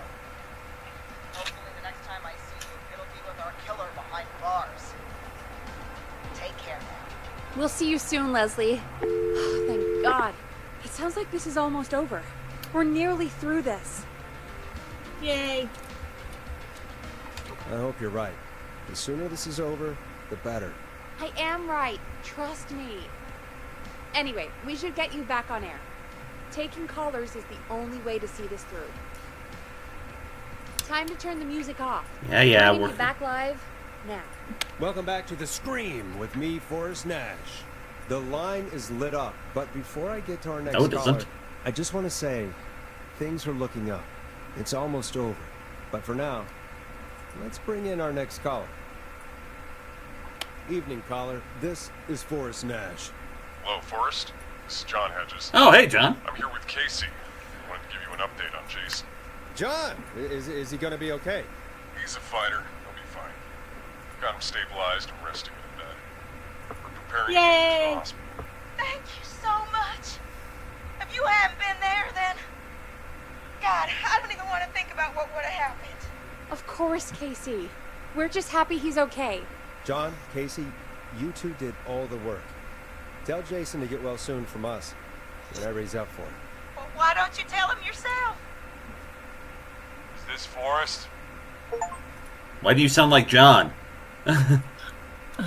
Jason, we meet at last. It's good to hear you, Jason. How are you? Oh, well, you know, I've got a hole in my stomach, and there's a knife in my leg, but John gave me something to take the edge off. And goddamn, is this shit great! He gave me that Finnish morphine. Take it easy until you get to St. Gabriel's. I will. But, before that, I needed to call you. Guessing the Whistling Man is still out there? Yep. As far as we know, anyway. I was worried you'd say that. God damn it. Actually, I'm glad you called. I wanted to talk to you about what happened earlier. Go for it. Casey said when you were attacked, your assailant said something like, "It's not so funny now." Do you know what they meant? I do. I've heard that voice every day in my head for almost 20 years. Every day. Does the killer live in Gallows Creek? No. Not exactly. Hey, guys, I'm really sorry. Oh, There's thanks. a call on the other line. Thank you, Peggy. I just need to make sure we don't have another situation brewing. You fill Jason in on what happened. I'll be right back. Forrest, have you ever heard of somebody called... At least she's taking it. The boy who drowned? Sounds like everything's finally coming out now. It's been tough to hold it all in. Sounds like you've been holding back about something awful, Jason. I'm part of the reason my best friend is dead, Forrest. And the people who knew about it said if I ever said anything, I'd find myself in jail. For a long time. It was hell. And then the town just moved on. Like it never existed. What happened that night? I went along with this stupid prank, that's what. Whistling night. Some of the guys on the football team had an idea for a way we could haze the newcomers. Decided to plan a party in the woods. Have the Whistling Man crash it. It was stupid. We each had a role. I was the stabbed friend. At the party that night, I left the group for a second. Met our Whistling Man. Pretended to get stabbed in front of everyone. Started an almighty panic. those screams. That was the last time I saw or heard George alive. How did George die, Jason? I don't know. I was playing dead. But when I heard her scream... Her? Yeah. George's girl. Do you remember who she was? Yeah. He called her B. I heard her again. It's in the Dawn. forest. Yeah. Mm-hmm. Her name was... What? What happened? Are we still on air? Her name was Moo? How do we get it back on?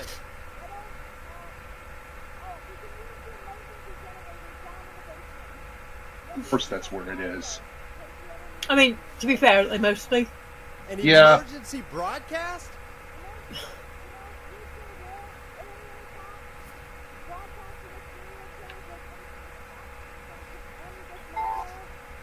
Fair point.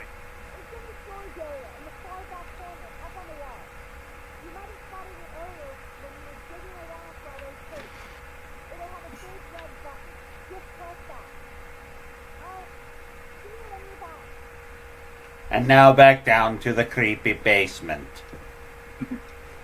Which is Yes. when now we're supposed to find the friggin' thing, but when you're a mystery nerd like I am, Catherine, fucking course the power goes out.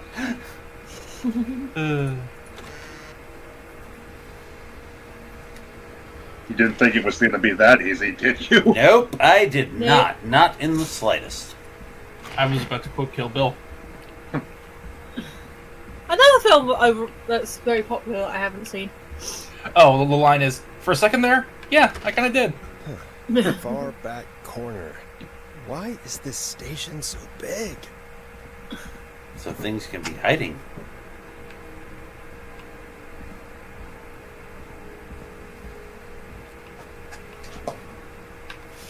Is this it? No? Fuse box count 1. No, you did that joke last time. Yeah, 2. I mean, that game did just get remastered yesterday. Yeah. Boom! We've got power.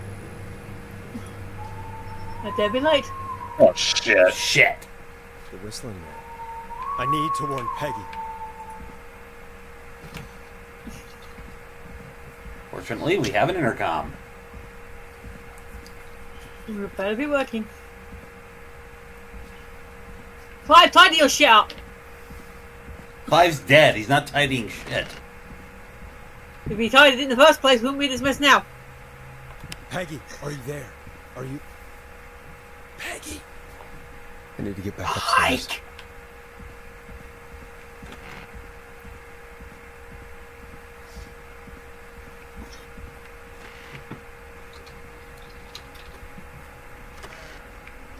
What the hell?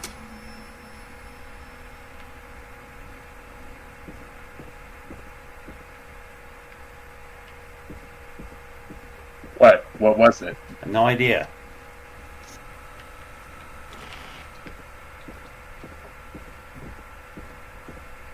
Bad juju. Uh-oh. Oh, no. Oh, no. Oh no. He got Peggy. Peggy! Where'd you go? What? What the... No way. This can't be happening.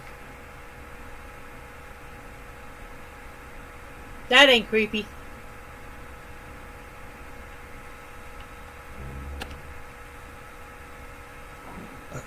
A call?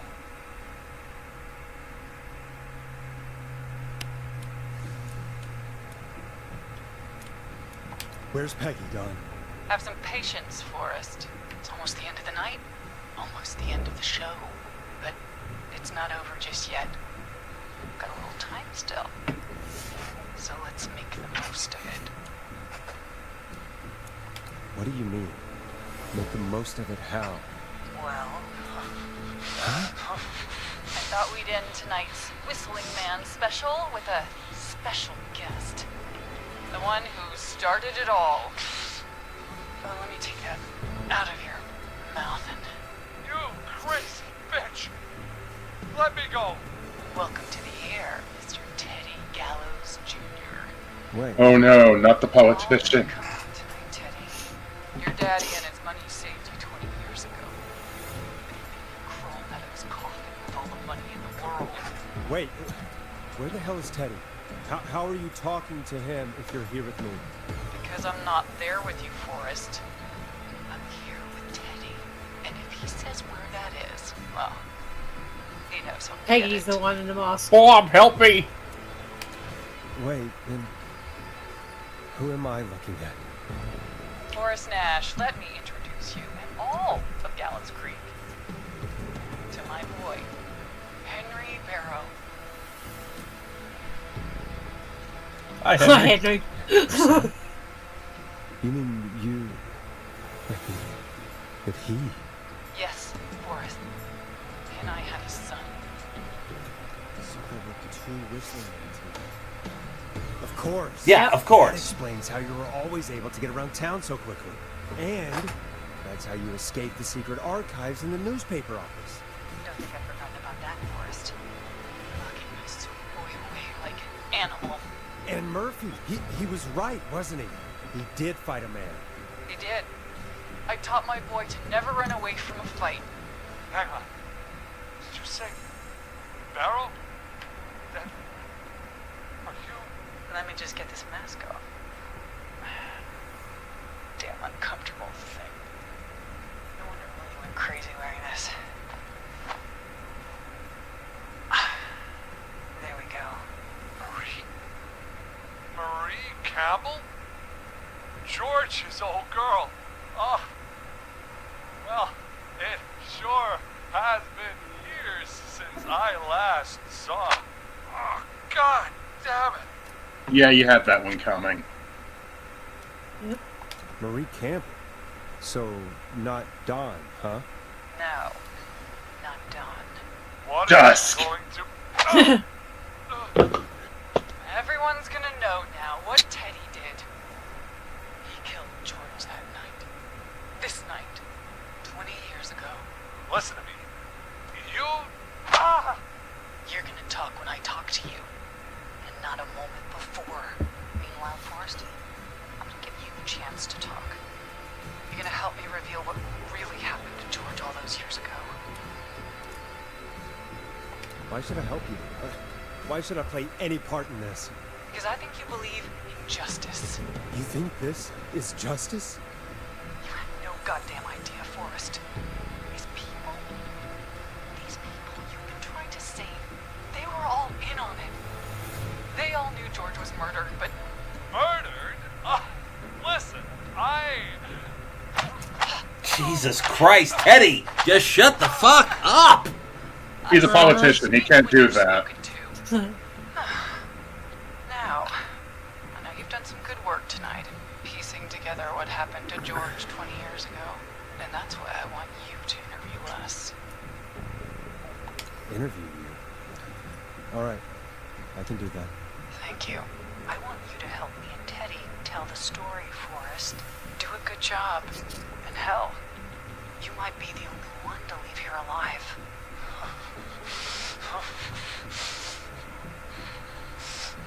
I need to drag this out. If I can buy Leslie time to get back to Gallows Creek, and if I can find out where Marie is, then this can end. Teddy, we'll start with you.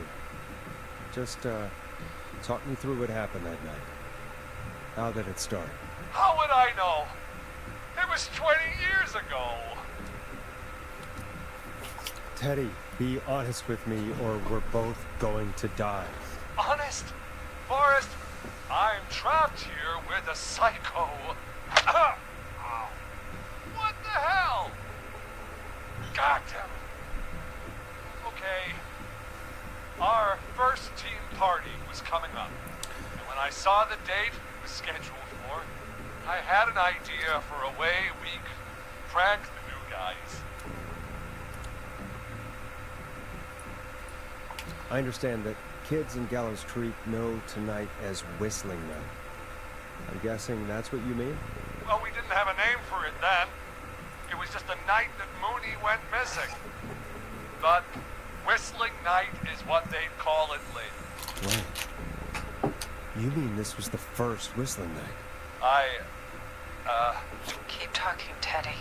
We went up near Whistling Point. God, who was there? Me, Jason, and George, of course.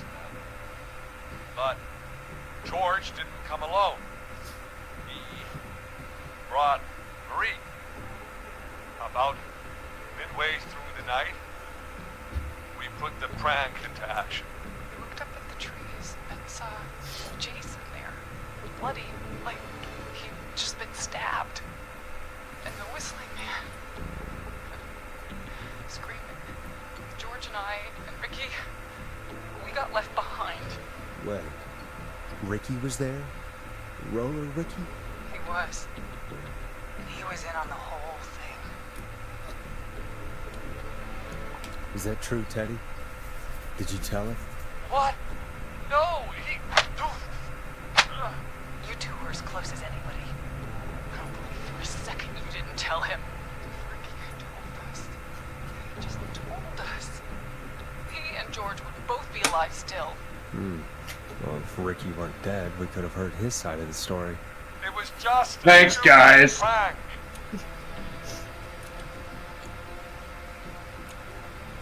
Oh, go to hell, Teddy. Oh, come on. God damn it. You made George think Jason had been murdered. He thought his best friend was dead. And so tonight you stabbed him for real? It's the role he wanted to play. Jason's still alive, Marie. He was with a friend. We talked her through how to stop the bleeding, and got him professional help just in time. Oh. Shame he didn't have the good sense to die earlier.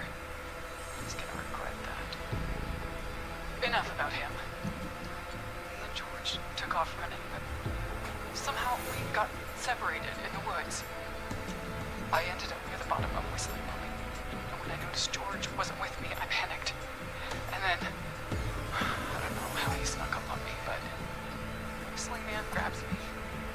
I scream, and he starts laughing. Telling me it's just a joke. I can stall for time here. How did you feel in that moment?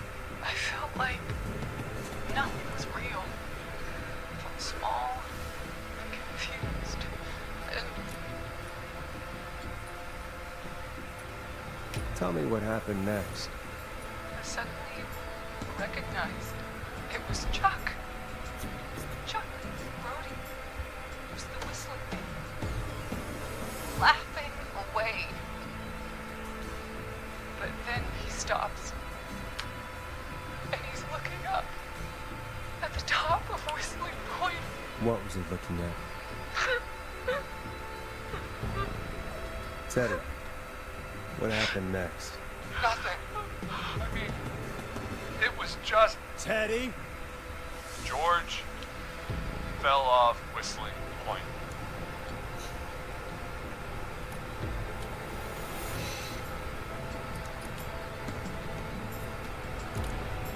Where were you?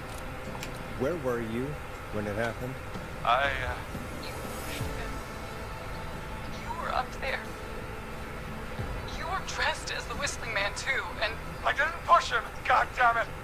I just chased him up there, and he kept backing up.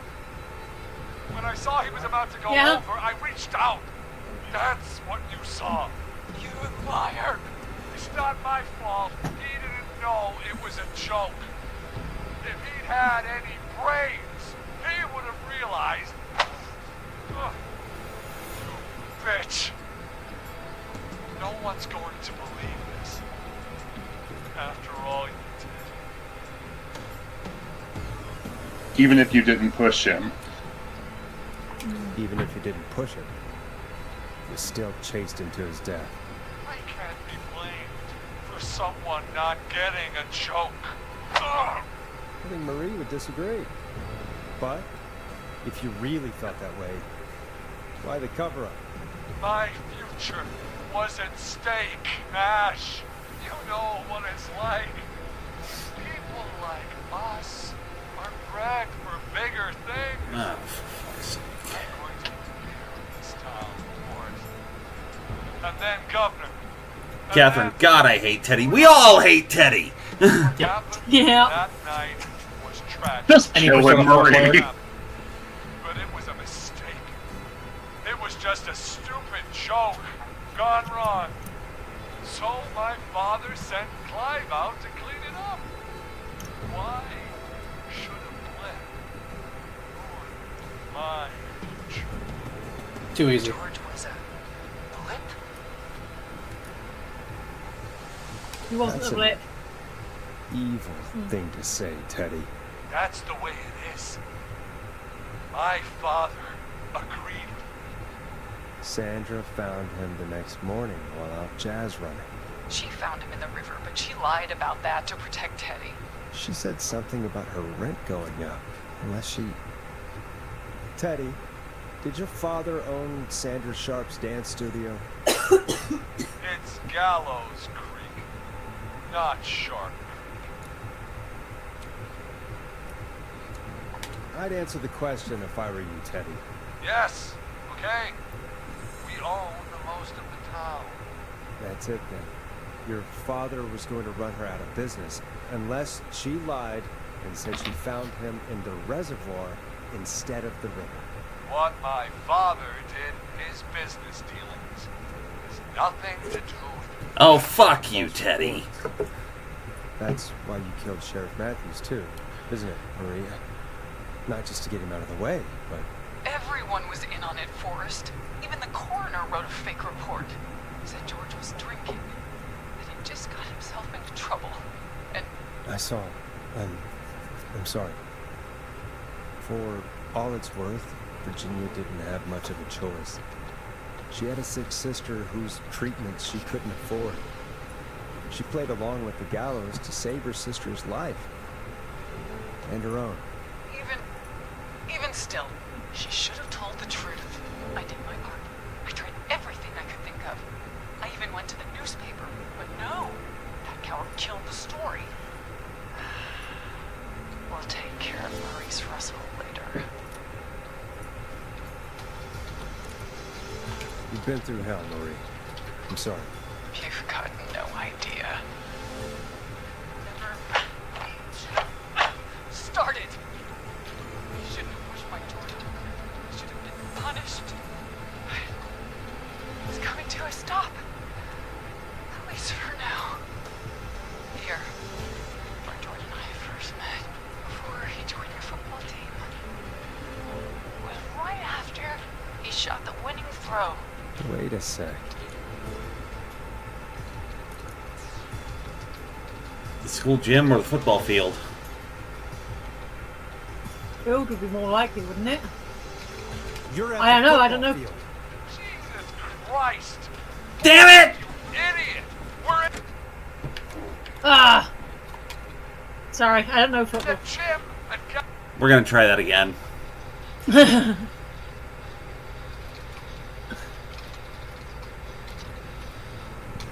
I'm sorry. For all it's worth, Virginia didn't have much of a choice. She had Okay, a sick looking far sister back. whose treatments she couldn't afford. She played along with the gallows to save her sister's life. And her own. Even still, she should have told the truth. I did my part. I tried everything I could think of. I even went to the newspaper, but no. That coward killed the story. We'll take care of Maurice Russell later. You've been through hell, Marie. I'm sorry. You've got no idea. Started. Catherine, let's do the time warp again. No, that was about a month ago. It's coming to a stop. At least for now. Here, where Jordan and I first met, before he joined your football team. It was right after he shot the winning throw. Wait a sec. Gallows Creek High. In the gymnasium. That's right, Forrest. Not that it matters. Yes, we're here. Anyway, I think that about wraps up the interview with Teddy. So... Marie? Where? Peggy! Teddy? You gotta help me. Quiet. You'll talk more later. You only have to talk to someone who mattered more than you ever did. Peggy. It's been so long since I've seen your face. I worried you wouldn't come. Marie! Oh my god. I thought you... And here I was, thinking you'd forgot me. I'd never forget my own sister. Oh, shit. Oh. Sister? Peggy, what's happening? Why are you even there? Wanna explain, Peggy? Earlier, while you were speaking to Jason, I got a call. Do you remember? Oh, Well, yes. It was from Dawn. She said that my sister Marie was there that night George died. And that I should come to the gym for a reunion. And when you walked in, you found out. That my sister is the Whistling Man. Good to see you too, Peggy. Why didn't you tell me any of this? She said that it was my last chance to see my sister. I knew if I told you, you'd try to stop me or come with me when we need you on the radio. And I just... I'm sorry. This has to be a lot for you. I just... What happened to you, Marie? You just disappeared one day. Disappeared? I was thrown out, Peggy. I begged Mom and Dad to do something about what happened that night. But did they care? No. Stay quiet. They only cared when they learned that I'd abandoned George. And Marie, I'm so sorry. I never knew. it's not your fault. Really, it's Mom and Dad I should be seeing right now. But since they're dead and gone, well, I'll have to settle for the next best thing. Don't. Marie, listen to me. You don't have to do this. Someone has to pay for what they did. Marie, please. Mom and Dad are gone, Peggy. Besides, you forgot me. Just like the rest. Forgot. Is there any way I can prove Peggy didn't forget Marie?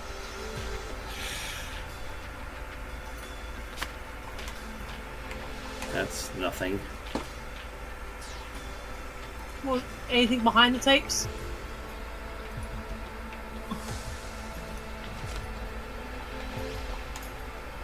Marie, Peggy never forgot about you. Keep your mouth shut. She kept a card from you. She kept it here on her desk.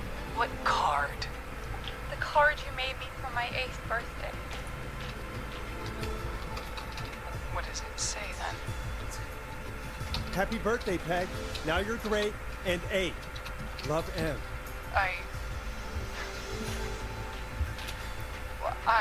Henderson police! Freeze! No! Henry! Get out of there! Peggy! We have 2 wounded, and we're in pursuit of the suspect. Henderson police! Freeze! Forrest! Leslie, how's Peggy? She's been cut pretty bad, but we're here now. I'll be okay. God, Marie! Hey, officer! I need you to look after Peggy. She needs help. Now, we got here just in the nick of time. Where's Marie? She bolted right as we got you. here. The police are right on her heels. It won't be long now. It's over, Forrest.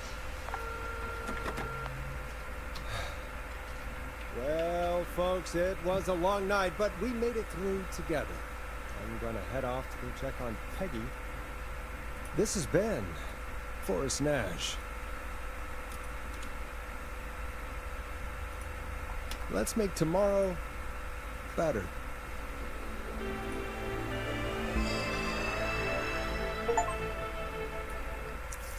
The end? Question mark. Jennifer, Scott, Cynthia, Tammy died. Martinez died. So did Eugene and Ricky.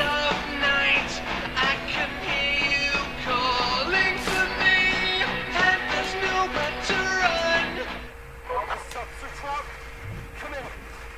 One suspect is in custody. Trail the other suspect into the nearby woods. Oh, goody.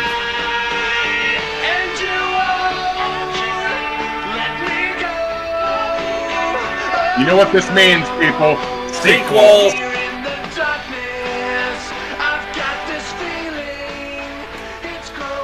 I would imagine if most people survive, people survive. It's a killer frequency.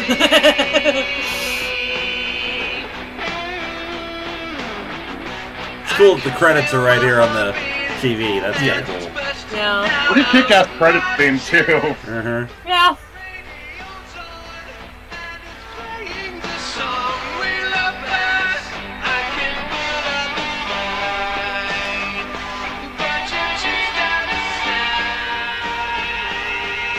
Got your posters, Reggie! You see? They're right here!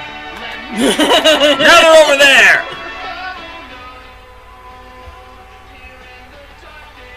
Okay. Nope. There's an epilogue, apparently, so... But honestly, let's see. 1, 2, 3, 4, 5, 9, 18, 20... 22 people, and we only lost 4 of them. We did pretty well, actually. Yeah. Yep. It's chugging a bit. It is. Oh, that's Ah, what... we beat this Oh, that's what... What? No, it's fine. We're back. Of course we do. Oh, in case you're wondering, there's what Peggy and Forrest look like. Hey. Oh, look, there's Hot Dave. Yes? Oh, That is indeed evil. Hot Dave.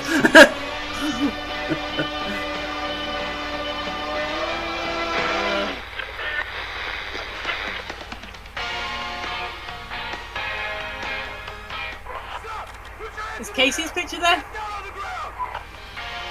I don't think Casey was ever intended to be a victim, so I don't think she's on here. Guess not. Yep, and I'm pretty sure,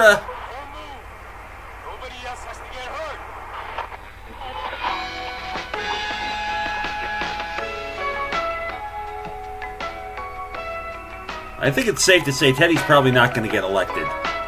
No.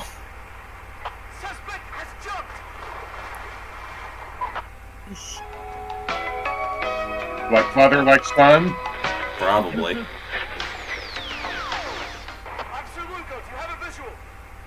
Negative. No sign of the suspect anywhere. Which means he lived. Yay.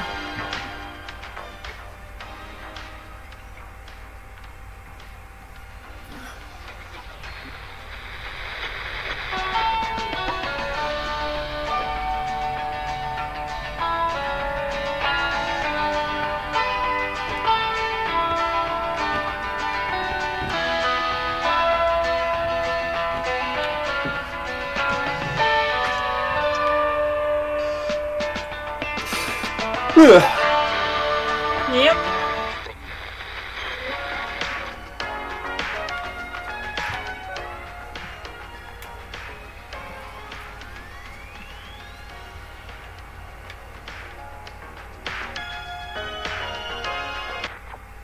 Okay. All right. Well, that, gang, will do it for Killer Frequency. Yeah. I enjoyed that. I enjoyed that very much. Same here. I'm glad I could be here for it. Yeah. Yeah. Kudos to the developers. That was actually very engaging and very fun. Yeah. Your coordinate maze map is bullshit, but okay, can't have everything. Yeah. Yeah. What do you have to say? That was a neat game. Yes, that is a very neat game. All right. Yeah, I think that'll do it for this week, gang. We've done things and stuff and saved people and all that Yay. jazz. Sadly, we saved Teddy, but you can't have everything, so... Phoenix! Yeah. Have you things for the people this week? Sort of. I have a thing. I haven't done the video yet, but I will be doing it soonish. All right, if you want to see that, subscribe to Phoenix's channel. You can find the link in the description below. Eli, you have anything you want to plug before we get the hell out of here? Well, as always, I'm doing Red Ribbon Reviewers this year, and we're promoting the Trevor Project. And nowadays, people need help. Queer people need your help more than ever, so donate to them if you can. All right. Yep. Rosen, you always have things. Yeah. You have things. What things do you have? Random is back tomorrow. We had a little break because of the holidays, but we're covering episodes of Yu Yu Hakusho, Monster Rancher, Death Note, SSSS Dynazenon, and the finale of Yuri on Ice. Fantastic. And That's when tomorrow- and where can the people see that? I'm about to say tomorrow at 5 at twitch.tv/Rosen_Thorn. What's time zone, Rosen? At 5 Pacific. Thank you. This week we also have, I believe we have Tracing the Grand Line on Thursday? We're covering more of Skypiea. All right. I think that might be it. All right. Fantastic. 30 Plus Films with Scooby-Doo update. We've had to throw the schedule out the window. I still have not gotten the latest video back from the editors yet. I'm told at some point, hopefully. Right as Mr. E asks about it. The plan at present is to get the last 2 episodes out sometime before the end of the year. We're going to try. I make no guarantees. We'll see. The last one will be the Scooby-Doo and Crypto 2 one. That one's entirely in my hands. I'm the one editing that one. We'll get things sorted out and hopefully out before the new year, or at the very least right at the beginning of 2025. I don't know. Thank you for your patience and all that. And as always, if you enjoy the nonsense that we do here, please like, share, subscribe, sacrifice a goat to the almighty algorithm. Donate to the Patreon, patreon.com/dubiouscon, DUBIOUSKHAN. Ko-fi.com/shallow15. All money goes to pay set editors and some voice actors and a few other things for other projects and so on and so forth. Next week is a little bit up in the air. My work schedule has changed for next week. I will be working next Saturday, so we might skip that week too, just because it's a little hard for me to just basically do this and then have to go directly to bed because I have to be to work that night. So we'll see what happens. I will make an announcement on the community tab by Thursday at the latest and all that. What we're going to play next, who knows? We'll see. We'll figure something out. We did something that Phoenix gave me. Maybe we'll do something Rosen gave me. I don't know yet. We'll see. All right. That will do it. Thank you for stopping by. I think that's it. Have a good weekend, folks. Bye. See ya. Bye.